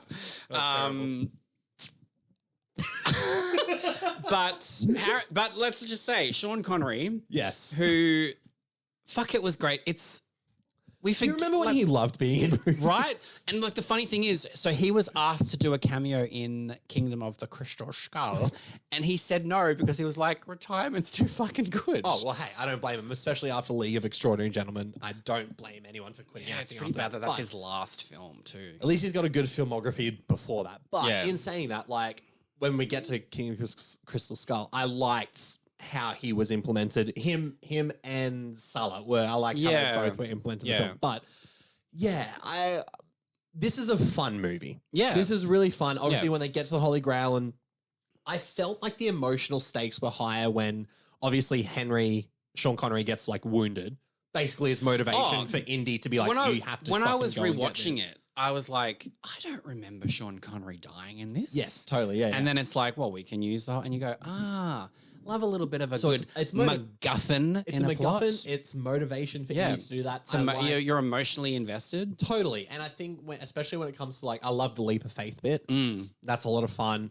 And it's I like when callbacks are used well. Yes. And I think it's used well in that moment there. Then obviously the interaction with the ancient knight who's like, ultimately, which is where the iconic like, you chose poorly meme comes from, right? Yeah. So it's one of those things where I'm like, I like the addition of his character. The supernatural stuff never bothered me with Indiana Jones, like because I always supernatural stuff. just in general, like it doesn't. No, yeah, ghosts and face melting. Doesn't bother me, but you can see that this film is as like realistic as totally. This one feels less. Maybe and maybe because they were like grand. And maybe because they were like, we really need to like set the course right with after Temple of Doom. Which went pretty crazy with because I guess the most supernatural stuff to happen in, say, Raiders is the face melty stuff. Basically, right? Like, that's like when they look at something that is just so powerful that it's like it melts their face. Like I guess like stuff with like the lightning striking in the right place is a bit more. But I like that there is a more supernatural touch to this film, but it's treated better than it keeps it in line with and arguably treated better than Kingdom of the Crystal Skull. Which we will talk about, so. I will say that it's another one of those things that sort of goes with how the credits are just there. Elsa's death. Yes. Just kind of happens. It just kind of happens. Like if we were getting this film now, it would be there'd be like there'd be like a drawn out thing of like her, and then her fall would be probably quite momentous. Here it's literally just like she falls into the pit of nothingness and then that's it. And then they literally just go right on to the next thing. I guess we keep on going. Because I forgot that she died. Like once we were in there, I was like, she's dead. Yeah. You know like what I mean? It just if you were like saying like getting something to eat or drink during and you like sort of turned the screen and you'd be like, where the fuck did she like she go? It literally is like 3 seconds and she's done. Yeah. Which kind of is like, I feel like she deserved a bigger death scene. I agree. Like, especially for a character that had so much to do with the double crossing. I was like, hey, you give that fucking bitchy secretary in Jurassic World, you give her you know, which is awesome. The iconic death. But I was like, you could have at least given her like a bit more, way out. A bit more of a fall. A grander way out, so to say. Considering as well that like I love. Or at least fall and then maybe just like blood just turning back up, straight you know? up fucking out. Like, or they find her later on and she's booby all traps like, and stuff. She's all decrepit and shit. Yeah. Because the booby trap, she's all decrepit. She's all decrepit and shit. I was like, maybe that's me writing Indiana Jones 6 and they find her all decrepit and shit. I was like, in my mind, she would like be just like impaled on shit. That's decrepit-ish. It's decrepit adjacent. But like the booby traps are really fun. And like the fact that like the guy goes through booby trap. Such a stupid word. But it's also a great word. Yeah. They like decapitates the one dude and that head rolls back. Oh, fuck yeah. It's brutal. And like Indiana Jones trying to like get through them. And I did like the spelling Jehovah bit as well, where it's like, but it's spelled, but it's spelled, spelled with an I, boy. And then Indiana's like, J, whoops. Yeah. So like it's fun. It adds the emotional stakes plus the actual fear of these booby traps, I think worked really well for these closing moments. So, and then obviously they find the Holy Grail, bring Henry Sr. back to life, and then they all live happily ever after, go off into the sunset. Yeah, and then in our mind, this was it. Hey, not in mine because I was a child. But in the general consensus, you don't call it the Last Crusade and be like, it's the Last Crusade, but not really. So then the Last Crusade 2. And then so 19 years later. 19 years later. Is the film actually set 19 years later? Because 1957. Yeah, it's pretty much. When was 1938? So 19 years later. Yeah, okay. Because so I have a feeling Dial of Destiny isn't quite 15 years. No, I think it's like so. I think it's like 12 or something. Okay, I'm fine with it, but I just thought But yes, we get 19 years later. Indiana Jones, the Kingdom of the Crystal Skull. Steven Spielberg's back. Steven Spielberg. Harrison Ford's back. Karen Allen is back. Karen Allen's back. We get arguably like incredible, pretty fucking A-list casting with Cate Blanchett. Cate Blanchett's the villain. Shia LaBeouf. And then we get this was like he was the it boy. He had Transformers at this point already. Yeah, and it's like Transformers. Holes. Just like Disturbia had done really well. Disturbia's underrated. He was in. He had Constantine. Eagle Eye. He annoyed the fuck out of me in Constantine. I don't really remember. I've seen that movie once. iRobot. Dude, Charlie's Angels, Full Throttle. This dude Everywhere. His manager was like, "We are going to work fucking overtime." Shia LaBeouf. And then obviously we all know things happened. But at this point, he was the he it was boy. he was a little lovable it boy. It boy of Hollywood. So, Indiana Jones, Kingdom of the Crystal Skull. In 1957, Indiana Jones becomes entangled in a Soviet plot to uncover the secret behind mysterious artifacts known as the Crystal Skulls. Critically, 77%. Higher than I would have thought. Audience, 53%. Yeah, that checks out. So, yeah, that kind of shocked me when I wrote that down for this episode because I was like, oh, I thought people hated this fucking But you know movie. what? Rewatching it, I was like, why did I hate this movie? Because 3/4 of it, I was fucking digging it. And then I went, there it is. Interesting, because same deal. So I had, as we both said earlier, we'd only seen it the once. One time. I saw it at the cinema when it came out. Same. I saw it with a bunch of friends from school. Same. And we sat there and it finished. And I was like, I didn't like that for some reason. And I even remember throughout the movie being like, to the guy next to me, I was like, this isn't good, right? And he was like, yeah, I'm not enjoying this. But, you know, we paid our hard-earned pocket money to go see it. So And you, how old were you? 13. 13. 13 when this came out. You're a dick. I was just a little young lad, young lad who was 13 years old. Back when tickets were $7.77. Oh my God, how fucking great were old school ticket prices. Yeah, I know, right? And you weren't paying for premium format. Shitty seats, shitty screen. $10 got you a fucking movie ticket. Oh, yeah. And I remember, and like snacks. Back in the snacks. You like snacks? Snacky snacks.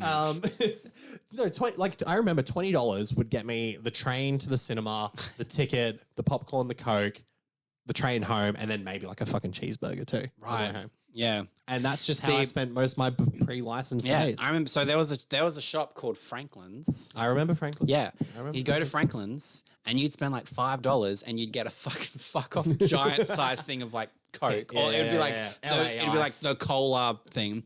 And just like a shit ton of chocolate. Yep. Go to the movies. It's a cheap buy a day movie out. ticket for like $6. Cheap day out. Man. Back in the day. Bing bang boom. Back in the day. But Back now, in the day. But now we don't have to pay to go to the the movies. prices are so extortionate that we started careers where we didn't have to pay for movie tickets. We're like, how do I get around this? I don't care about movies. Fuck movies. I just want free movie tickets. So I'll dedicate a media empire. We should talking actually just about say we very much care about movies. Oh, I love movies a lot. Yeah, I don't know if people can tell that I'm being sarcastic. I should have done my Sean Connery voice. I'm so sorry about the Sean. I'm addicted to it. That's fine.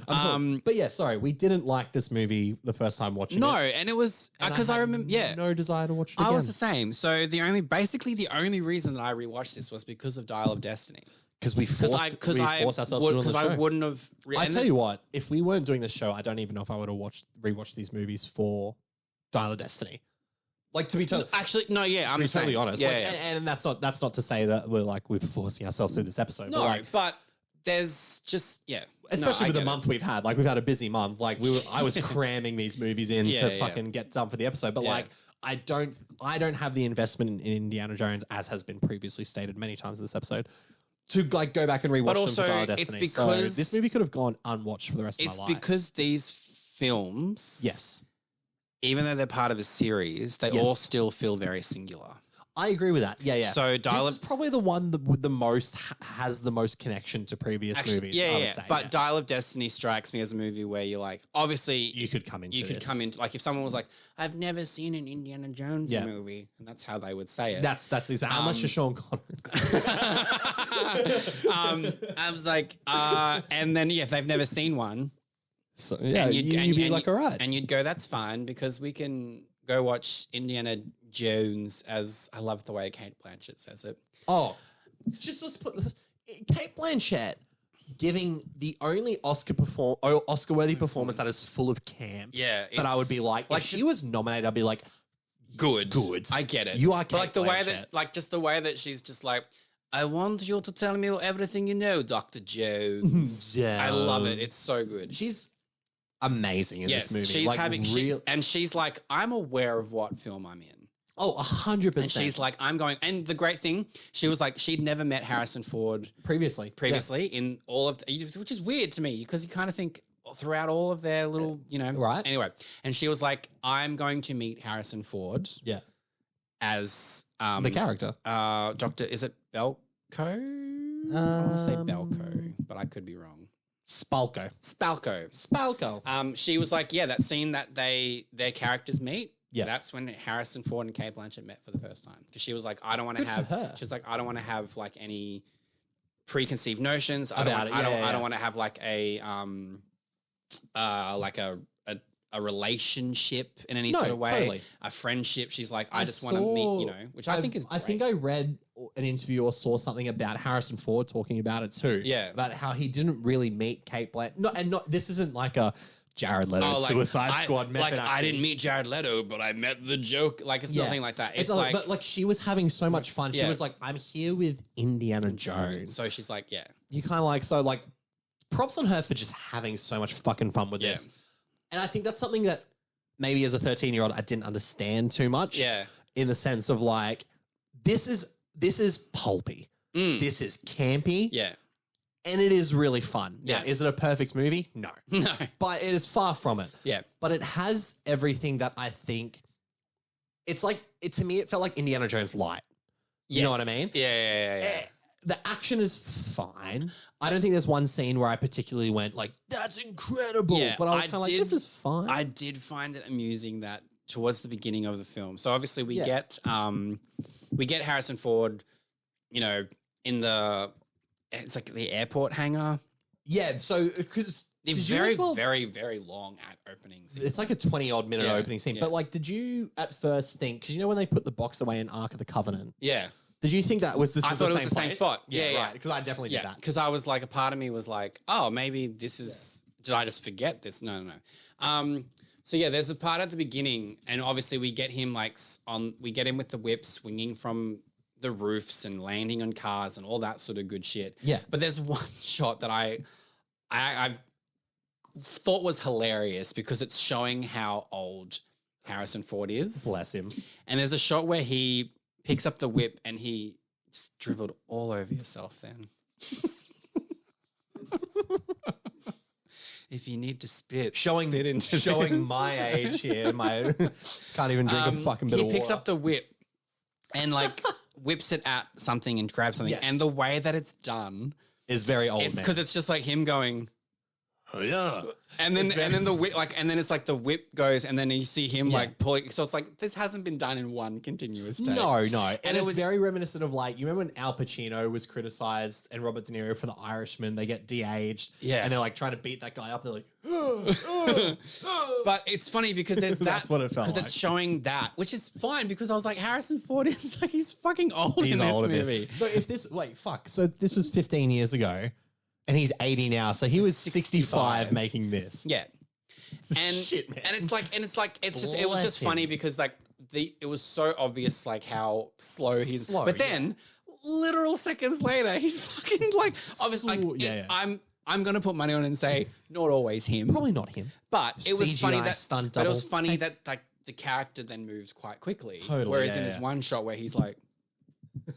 I just thought it was funny. But obviously this film... It'd be interesting to see what they do with the de-aging Dial of Destiny. This film, like, obviously took advantage of the fact that in 2008, we had technological advances in special effects. Because there's a lot in this film that I'm like, that looks awful. And it's comparatively very CGI heavy. Yeah. Whether it's like, Shia LaBeouf swinging in the trees with the monkeys... Which I will say, just for me, I was like, I didn't hate that as much. Like, I get why it's criticized. I hated it in the cinemas. Rewatching it, I was like, it's not terrible. It's not great. But whether it's that or it's the fire ants. It's the fucking water at the end. Oh yes, that is legitimately awful. Yeah, that's pretty bad actually. Yeah. So there's like we'll just skip towards the end of the film when spoiler, Cate Blanchett dies, and which is we'll go back to that. You talk about the water. Yeah, there's just the scene where they're like they need to get out of the like the catacombs that they're in, essentially. Yeah, they're stuck under where they found mine, like the temples. The temple. Yeah. And they get in this water, and the water sends them up. Yeah, and it's very a case of like, we're not going to put you guys in real water. No, because totally. why would we? Yeah, we'll just put you in, assuming they've just hoiked them out on strings, on wires, string, just a little bit of string, just a little bit of yarn, and put them in a collective circle and then spat them out. And like when they're getting shot out, that's fine because you can see them all going different. It's them. It's the shot above head of them coming up in the water, and the water is awfully CGI'd, and it doesn't even look like they're in water. It just looks like 4 people and just water spinning around them. It's fucking awful. It's bad, and it just makes me realize how annoyingly reliant on special effects we are now. Oh, totally. But like, not even just reliant on special effects, but how it was such a craze. Yeah. Now there's the thing where it's like, okay, obviously special effects are used a lot in very high budget tentpole movies, but then the way visual effects are also used to cover up practical effect things and stuff. Yeah. To me seems more, it's actually really funny. I was just watching a video about John Wick 4 completely, but also go back and listen to our John Wick episode about the Arc de Triomphe scene. And how they filmed that. Yes. Yeah. Oh, fuck, that makes me want to rewatch that. Have you watched that video yet with Chad Stahelski, though, talking about it? So they had all the cars driving in lanes made by traffic cones, and it was different color traffic cones. Like, these cars had to be here because to make it look like he was weaving out, like Keanu was driving the car and he had to follow that. And then they just used digital effects to take out all the cones. And I'm like, that's cool. Like, because you have to go through every single frame of that to do that. Yeah. Whereas like, something like the water, you're like, oh, okay, so you didn't use special effects to enhance what could have been done practically. You didn't put these actors in water and then had them hoisted out. You just put them on something and put the water in afterwards, which doesn't work because none of them are getting little bits of like, you know. And they come out pretty dry. Yeah. So.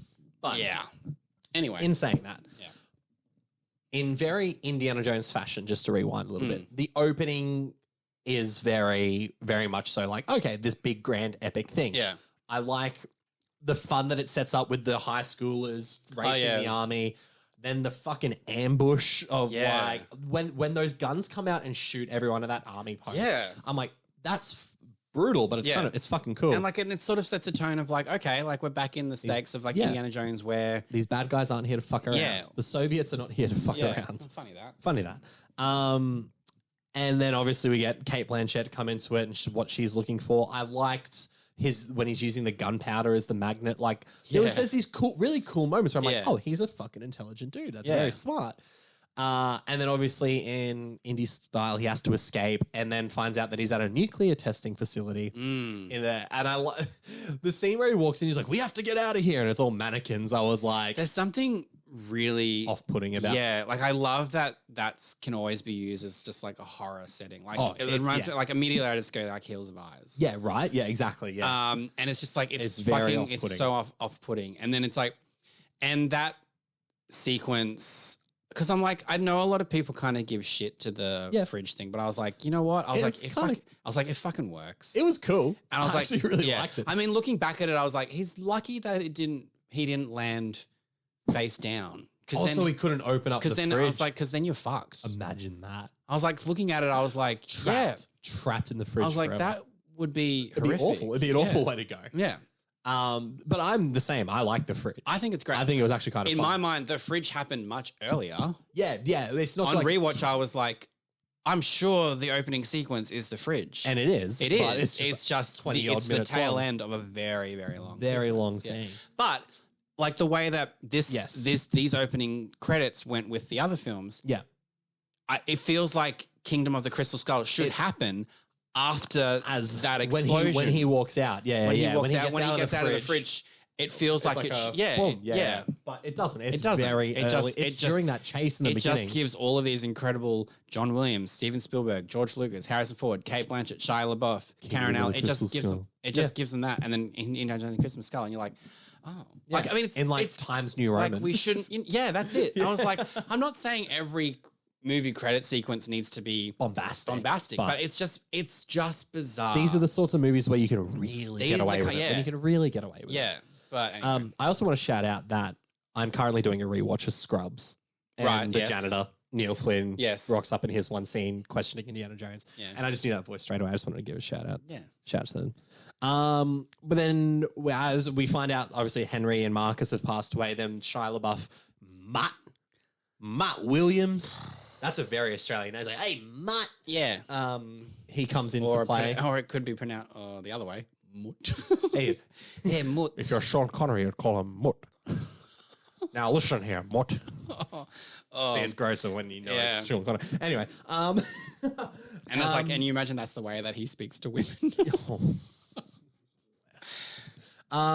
but they ultimately, just quickly, what was did you have any strong reaction to Shia LaBeouf in this film?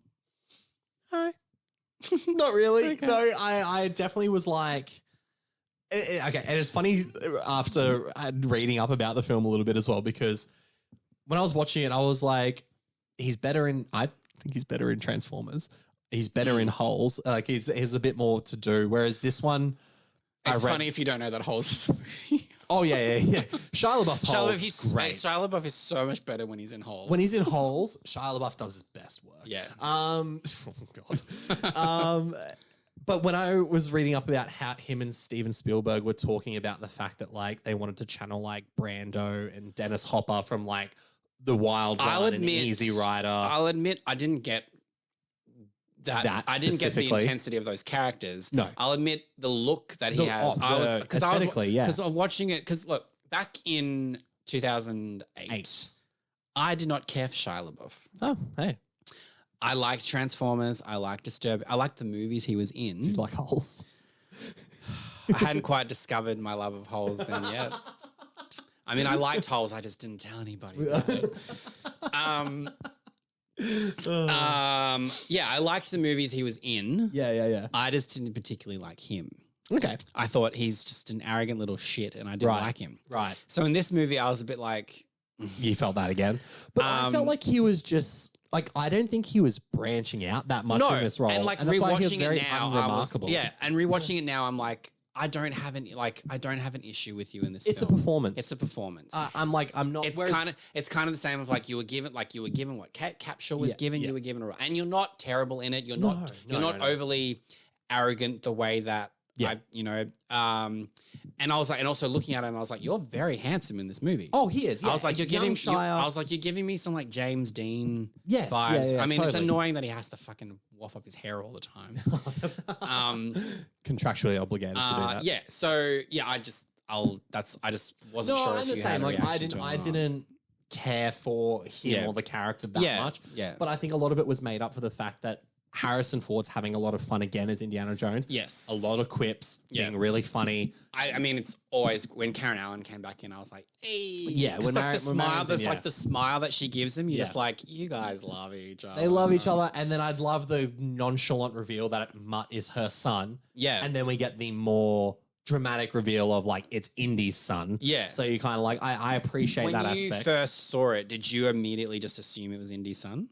No, I don't remember, but I don't even remember going into this film that he was Indy's son. Okay, like I didn't remember, so I don't think it was something that was weighing on my mind. Yeah. For the last 15 years. Good.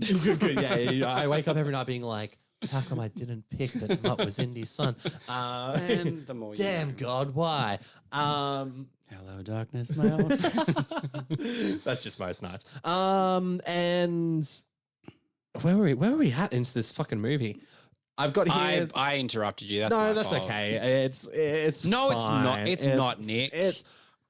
You should apologize. They find out about the crystal skulls are in Peru. I can't remember what was exciting about the crystal skulls initially. You were gonna say something about Shia LaBeouf until I absolutely cut you off, asking if you liked him in this movie. I can't remember what else you to say about him. Or do you like? I'm kind of like Shia LaBeouf. Yes. The motorbike chase across the college campus is fun. Yeah, I like that. And really I like that he's just like, get out. Like how he's like, you're not going to learn anything if you stay in the library. And then there's that beautiful few seconds where it's just silence and everybody just looks through the I like that they sort of extended that joke. Fun. There's a lot more fun to the action. And I do like the choreography in the when they're meeting at the cafe, the diner, totally, the diner, and it's like he dips his comb in like the guy's Coke. That's right. And one of the girls kind of sees it but doesn't say anything. And then the guy with the beer, he takes the beer, and Harrison Ford then puts the beer back. Yeah. And then it's well blocked. Yeah. Like that's a well choreographed. And then it's like that thing of like where they then all like square off together, and it's that very old. Like all I could think of was like the only thing that would make this better is if the music in the background was like like real big and such shit. Yeah. Oh god. Like you can see that. Like you can see that they've really leaned into like the fun of the original 3 films. Absolutely, like they haven't been like, we're not going to completely update this to make it feel like it's entirely separate. Totally. Yeah. I mean they kind of, obviously we'll talk about the ending more so, but for 3/4 of this film, I felt like I was completely on board. Yeah. And it had the right mentality and the right like feeling of the original films. And and I just kept being like, why have I not revisited this? Why did I hate this as much? Because up until a certain point, completely on board with everything. And like when they're sinking the quicksand, and then he brings him the snake, and he's like, I need you to call it a rope, sort of thing. Like it's like a nice little throwback to how much and that looked like a real fucking snake. It looked very real. Yeah. I think they did that very well. Yeah. But like, you're right. It's just the fun. This movie is really fun. I think when they're in Peru initially and they're looking for how to get into the temple, it's just Mutt and Indiana. Oh, that scene is like creepy as fuck. With the tribes people around doing like capoeira around the thing, like jumping into. I also think one of them makes an R2D2 sound. Probably. I don't know if you noticed that, but I thought I noticed that. But like, no, there's one shot where they're walking and like he jumps and like jumps down, and Shia LaBeouf is like, I'm sure I saw something, and Harrison Ford's just like, you're seeing shit. But like that whole sequence makes you just go, I know that Steven Spielberg has kind of dipped his toe into horror. Yes. I would love him to make like a horror movie. Horror Totally. movie. Yeah. Because like his closest would be Jaws. Right. And was he had something to do with Poltergeist, didn't he? Did he produce Poltergeist? And it's alleged that he directed most of that movie. Yeah. So, but Jaws would be the closest. And then obviously you have films like Minority Report has. You could also argue that E.T. and Close Encounters they all have horror, but I would love him to do like a full straight on horror movie. The stuff that like, like Ari Aster's doing or Robert Eggers, like you give him that sort of stuff. Or even like something like Super 8, like J.J. Abrams, like that. Super 8 is amazing. So good. But that sort of has that, obviously, that Spielberg feel to it. Oh, absolutely. Like, and one of the clips I did like, though, in that scene in the graveyard sort of area was like, you're a teacher? And he's like, part-time. Yeah. It's fun. That's where a lot of the heart and spirit comes into this. But they get kidnapped by the Soviets, who then Cate Blanchett's like, well, we're looking for this because aliens exist, and they just have that dead alien body. Is this where it started losing you a little bit? That wasn't as bad. Okay. But I was also just like, when that happened, I was like, because this definitely leans more sci-fi than supernatural, which it's like a tomato to some people. To me, it was. I was like, when that's revealed, that's when I was also just like, I'm starting to remember why this film then lost me. Yeah. But at that point, I was like, I'm not. You went off board because I'm like, we've seen where this series can go before. Totally. Yeah. Well, yeah. So I wasn't, I hadn't checked out. Not yet. And then we get pretty much like the extended third act action scene, which then we have the vines, the monkeys, the fire ants. Like I love the huge car. The car chase. The car chase is awesome. It's really fun. I mean, obviously, it's very CGI heavy. I think that's where it kind of lost me a little bit as well. Whereas I'm like, I think, again, they try and one up the action of The Last Crusade, but it just loses a little bit of that fun with the CGI. Yeah, and it's because you realize, like, all of the ants, in the original films, they would have been real ants. Yeah. And I know you can't train ants to, like, carry the body down, which is, again, like, against those horror sentiments, watching these fire ants drag a human body into, like, it's creepy. It's fucking terrifying. Yeah. So, but that sequence is, like, when they're the bag which has the crystal the skull in it, yeah, going back and forth, and like when Kate Blanchett then fucking like turns the machine gun and starts to shoot firing away at the truck, it's then she has the sword fight with Shia LaBeouf like it's awesome. It's really cool. But then him like swinging, I was like, oh right, yeah, totally. And then it just that goes on for very long. And then I feel like the scene with John Hurt feels very extended. I was just about to bring up John Hurt because I understand why he's in this movie. I understand why he's in it. I forgot he was in it when his name popped up in the credits. I was like, shit, John Hurt's in this. Yeah. But again, overused. Yeah, I would say overused. Like I was like, that's cool when you realize he's writing everything. Yes. Like but then they just feel like that character is then just brought in for the fuck of it then. Yeah, totally. Yeah. Like I get that obviously it'd be really harsh to kill him because he's essentially like a surrogate dad to Mutt. Indiana Jones, yeah. Oh, to Mutt, sorry, yeah. So yeah, I know. It's like one of those things where it's like, I get why. The other character who kind of I felt irrelevant was Mac, Ray Winstone. Yeah. Who doesn't just double cross but triple crosses. And I'm like, at that point, it's like kind of too far-fetched for me. At the beginning when he, movie. Yeah, like at the beginning when he reveals himself as a double agent, I was like, shit, okay, I forgot that happened. Yeah. Like, that's cool. And then, he's like, remember, I was trying to warn you the whole time. And you're like, oh, wow, he's actually on Indy's side this whole time. Does he end up being like a CIA agent or some shit? Yeah, and I was like, that's cool. Okay, he's not he's not the villain. And then when it's like, he gets back on Indy's side and he tells him everything. And then he's like, oh, no, I'm crossing you again. So he's like, you're kind of just double crossing him again. Again. I did write down, though, when he decides to stay back to let them out, I wrote macrifice.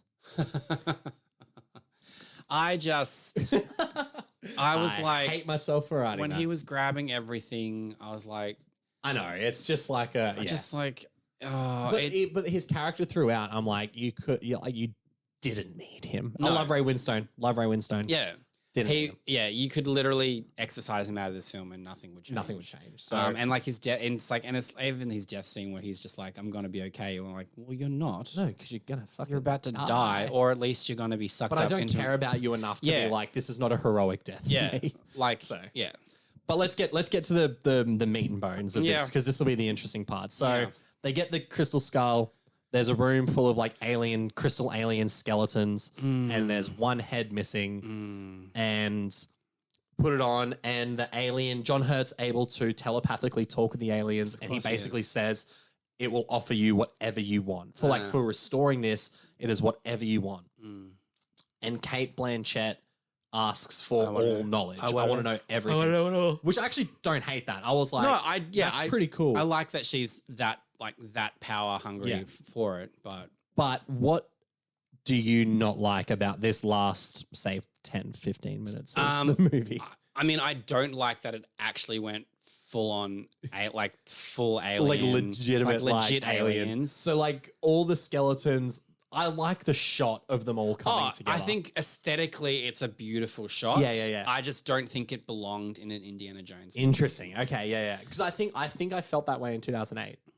Okay. I don't think I felt that way in 2023. See, this is when I was like... But maybe because I knew going into it. See, I'd completely forgotten about... Because I was like, I know that I hated Crystal Skull, but I can't remember why. See, because I vividly remember the aliens. See, I don't. Because I remember that shot creeped me out in the cinema of like when it forms into the alien and it kind of like leans forward. Yeah. And I was like, that's a creepy shot. Like aliens creep me out.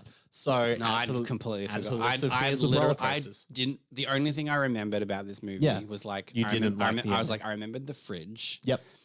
I remembered Shia LaBeouf swinging in the air, and I remember that I didn't like it. Okay, but I didn't remember why I didn't like it. And then this happened, and I was like, I remember, and I was like, I don't like it. Yeah. Okay. Like I don't think the effects look good at the end. No, I wouldn't say they look good. No. I didn't like that it was going full, because now aliens exist in this world. Yeah, you know what I mean. I didn't like. You can't retcon that. Yeah, you know what I mean. Like I didn't like possible. It. I hated it. No, fair. And I think that's arguably one of the more divisive elements of this franchise. And then it just got so overblown with like the UFO opening up and everything being sucked away, and then them trying to find, and it's like for some reason they're the only people that don't get sucked away. Yeah, totally. Yeah. Yeah, I do, like I said though, I do love the bit with I want all the knowledge and it kills her. Like it's too much for her brain to handle and it burns out of her I like head. the idea that, you know, it's like, and she's just like a power hungry bitch that she's like, I want to know it all. But like the actual visualization of it happening, I thought was pretty cool. But then pretty it's like, up. but then it's the same thing where it happens so quickly. It's a good point. Yeah, it's a good point. Her eyes burn up and then she's done. Yeah, she's gone. She's done. Head blown up. Like it would have been cool if we were going for the alien thing, it would have been cooler. Yeah. If the UFO didn't happen. Yep. If it was just in that room. Right. And all of the, like, I hate that shot of all the aliens going into each other. Oh, really? Yeah. See, I didn't mind that. I don't actually. like yeah, it. okay. Because I was looking at it, I'm like, I can't tell if it's moving or they're moving because the way that it's, I don't like it. Right. Okay. But I think what I would have preferred, if it has to go with this alien thing, is that all of the other aliens still there, but only the one stood up. Right. I would have preferred it walking up to her and her grabbing her being like, I want to know it all, and it basically like you thinking there's going to be this possible thing of like peace. Yes, right. And it basically grabbing her and then her and killing her and her not disintegrating, but like her literally just like her like the way that we know that you've melted people's faces, you've ripped people's hearts out. Yeah. Give us like something. Give us something a little juicy. Yeah, so like maybe like her like him just like just fucking I would have preferred that. It's interesting because then that to me makes the aliens more malicious. Whereas I don't think that. I think they actually just leave Earth. Well, yeah, because they're like they've given her what she wanted. So it's interesting. So it kind of, not that it fucking matters at this point, unless aliens pop up in Dial of Destiny, which we have no fucking idea. Yeah, but I fucking hope not. To me that like would change the intent, which is interesting actually, to be honest. So. I think that's what I would have, and then have something happen where they need to get out the way that it does. But I think I just would have preferred maybe the film to lean into its darkness that we know that it's capable of. Yes, totally. But I think as well, it's again like they just didn't want to bite too much off again for that. Yeah, which is funny when they're like we're going with aliens, but we'll keep it. We'll keep it kid and like yes, it's true that like. It was like this is not a kid-friendly movie. No. It has arguably got the most action out of all of them, and because I remember it was also rated M for frequent action. It was M here, which is the same as Dial of Destiny. So I think we can get a lot of action, a lot of that. And I guess that it would have changed the intent and basically been like aliens are actually peaceful creatures, and they've just given us what we wanted. But I would have preferred a little bit of carnage. You like your aliens as killers. Well, yeah. Or at least, like E.T.? Or at least... Imagine if E.T. had a fucking machine gun. No, but if they wouldn't, because they'd get edited out and become other weapons the way that they did. Do you remember that? No, what the fuck? All the guns were edited out of E.T. Oh. And turned into walkie-talkies. Oh. Like retroactively? Or... Like in the cinemas when it came out, in the cinemas they were machine guns, and then they retroactively edited them out and made them walkie-talkies. Make it more kid-friendly. Yeah. Something that apparently Spielberg is like, I shouldn't have done that. And you're like, yeah. You're damn right you shouldn't have done that. But yeah, that's my opinion. Okay. Fair enough. Yeah.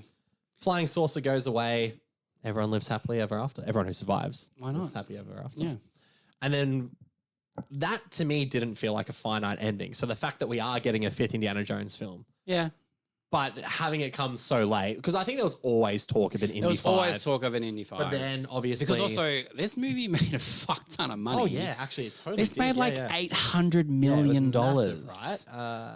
Something... $790 million And that's 317 in the States alone. In the States alone. Remember those days? I know. Massive weekend. Didn't get it this weekend. Didn't get the last 2 weekends. It's massive tentpole films. Yikes. But that's a conversation for another day. But that is the Indiana Jones franchise. Also interesting, because obviously we've had Dial of Destiny previewed at the Cannes Film Festival, and that hasn't proved. Do you know where this movie premiered?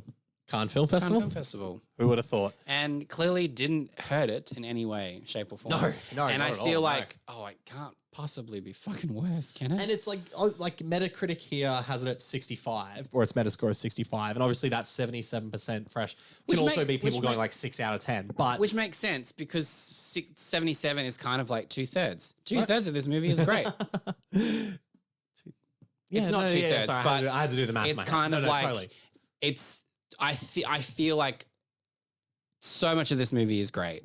Yeah, and then it just fucking sucks at the end. See, the ending didn't get to me that. Do you know what's really funny? I think this is the first time we've disagreed on something in a long time. Fuck you. This show's cancelled. Yeah. We can't work under these conditions of mild disagreement of 1/3 of a movie. So yeah, it's interesting because like it didn't ruin it enough for me. I don't like. I do think it's probably the weaker ending out of the whole franchise. Didn't ruin it for me. It's well, just, you make it sound, but it's also like I have no desire to rewatch it again. Yeah, because now that but if I ever do, I'll be like, I'm gonna leave at a certain point. Yeah, right. Finish when it's good. Yeah. When they basically as soon as she's like alien, I'll be like, nah, bye. And then what happens? And I'll be like, everything works out fine. I was like, Indiana Jones and Marion Raven would get properly. Well, they do get married. They actually do get married. They get married. Movie, Mutt goes off. Apparently, he's mentioned in Dial of Destiny. Ah, very nice. They said that we'll be happy about his being spoken of, and I was like, I don't give a shit either way. But the fact that Indiana Jones and Marion are married and they're still married in this new film, in this new one, it makes sense to mention Mutt because it would kind of be weird to be like, "Where's your son?" But also, he's a full-grown adult, so he doesn't need to be living. He doesn't with need them. to. No, 15 years later, he's in his mid-30s. As long as they don't kill him off or something. No, hopefully it'll just be like he's going off. He's somewhere in the world being an archaeology boy. Being like his dad. Being like his papa. But yes, that's Indiana Jones. Yeah. For Indiana Jones Dial of Destiny. So, I mean, like, I'm not overly keen for Dial of Destiny, but I hope it's good. I love the thing that is getting me through the excitement is James Mangold. I love James Mangold. The thing that's getting me through Phoebe Waller-Bridge. Everything that is new to the franchise is what is exciting to us about it. I think I want to see so much more of her as an actress. Yeah, absolutely. Fleabag. Outside of Fleabag as well, Oh my God, please watch Fleabag. She's an amazing writer. She's an amazing performer. She gave us, she was one of the co-writers on No Time to Die. She was, yeah. Apparently she had a lot to do. I don't know if this is true. Apparently she had a lot to do with like the Anna de Armas stuff. Okay, and I was like, if that's true, she gave us the best part of that whole movie. And apparently from early word, she's apparently a standout in this, which I'm very happy about. There we go. At the moment, it seems to be getting better reactions after Cannes, because during Cannes it was not getting good response. No, like I know critics have seen it because interviews have been done. It just premiered Sydney Film Festival closing night, where it got pretty reasonably good reactions. Yeah. So, but we will be potentially seeing it next week. We don't know. We don't know yet. Well, we assume so. Come on, Fox. So. Come on. Come on, Disney. There's no way that they won't. No. Surely not. We'll find out next week. But speaking of next time, wow. Next episode, monthly movie marathon, July episode. Now we had options out the fucking up the wazoo. That's why no, you up the wazoo was like out the doot hole. Yeah, doot hole. Yeah, doot hole. Right, asshole. We could have done. Fuck you. I realized what I said. I was like, that could make it sound like it, but I didn't want to correct myself. I was like, let's keep the flow of the show going. We could have done Barbie. Greta Gerwig. We could have done Barbie. Disappoint anyone who thought we were going to do a Barbie episode. Yeah, and then we thought, do we do Greta Gerwig movies or do we do like doll movies? Do we do Margot movies?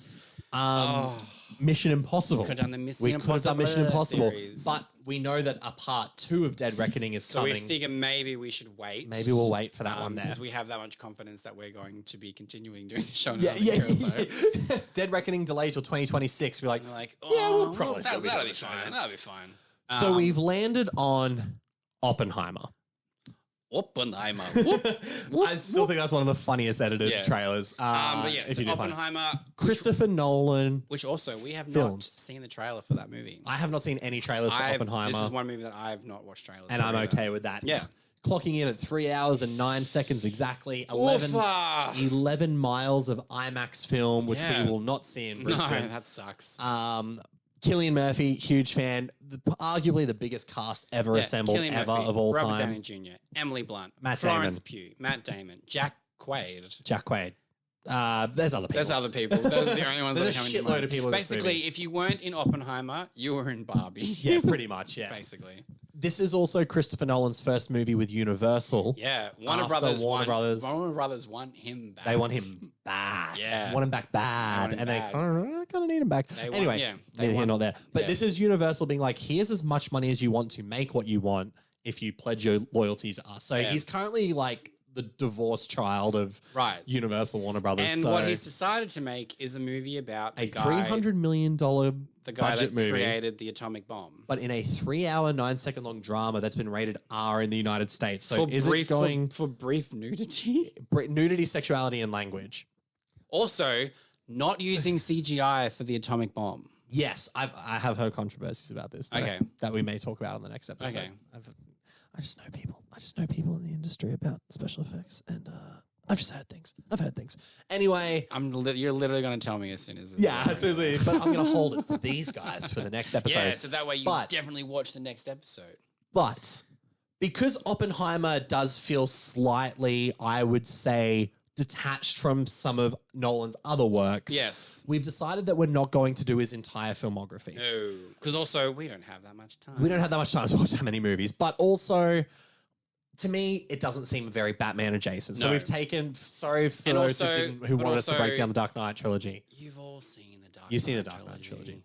So we've decided that we're going one movie each. Yeah. One movie that we will talk now. Yes. But if you look at our social media, so nicksflicksfix, Rated PDG, Instagram and Twitter, we are going to give you guys the option of the third Nolan film that you want us to talk about that is outside of the Dark Knight trilogy. Yeah. And obviously not the ones that we choose. And obviously not the ones we choose. So we're actually just going to have options put up. There will be probably choose from 4 of the ones that we want you to pick from, and the audience you will all get to decide what the third Nolan film we talk about is. So do you want to let me know, Peter Gray, what is your Christopher Nolan film for July that we will be discussing on I the think we had a Monthly Movie brief Marathon? conversation about We have briefly spoken about what this. it was, and I was thinking, what do I want to watch? What haven't I seen in a long time? What would generate good conversation? And obviously, Nolan doesn't really have a weak film. He's obviously got ones that are better than others. Yes. But I decided on, I think one of his lesser known, not lesser known, but one of the things that I think people sort of forget that he did. Back in 2002, he did a little, that's 3. It is too. He did a little thriller. Congratulations, you're dumb in 2 languages. Oh, so fucking good. Actually, Grant Damien. 2002, he did a little thriller. Yes, he did. With quite a little banger of a cast. Robin Williams. Al Pacino. Ooh-ah. It's called Insomnia. Insomnia. Ooh la la. And I saw this in the cinemas in 2002 and have not seen it since. Interesting. So I'm very keen to just rewatch it in general because I remember really liking it. Yeah, totally. Yeah. But it'll be interesting to rewatch it and see how it holds up. Yep. Obviously knowing what he's then gone on to do. Yep. I think it'll just be cool to rewatch Robin Williams again. I know, yeah. And I haven't seen Insomnia in a long time. So it's literally been 21 years since I've seen it. Wow, holy shit. Yeah, so Insomnia, that is my pick. I'm very much in the same vein as you. And I'm picking what controversially might be my favorite Nolan film, but 2001. Oh, so 2000s. Yes, just 2000s. Memento. With Guy Pearce. Yeah.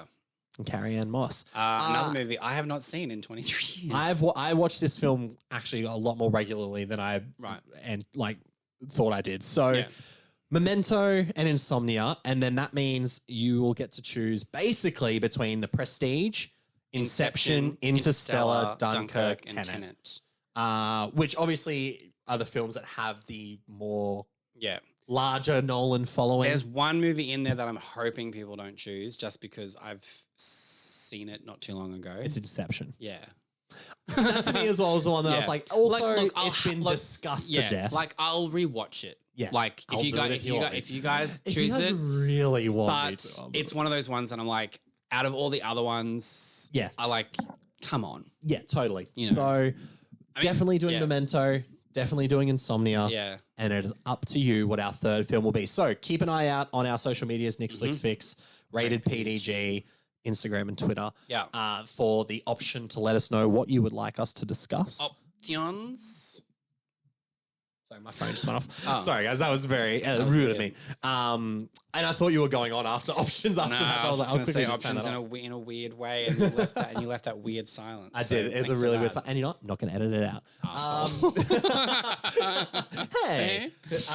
So that'll be July's episode of the monthly movie marathon. Christopher Nolan for Oppenheimer. What a banger of a month July is. July is huge. So huge. Because obviously we just spoke about it. Barbie is finally being released. Mission Impossible. Oh, Mission Impossible. There's a nice little horror movie coming out on July 26th. Talk to me. And I hope everyone goes to see it and maybe be on the watch out for maybe some interviews. Maybe we'll do some interviews. And there's also other things coming out that I can't think Sisu's coming out. Sisu. Australian release. Oh my God. Go see Sisu. Check out Sisu, which is a banger at the You're Sydney Film Festival.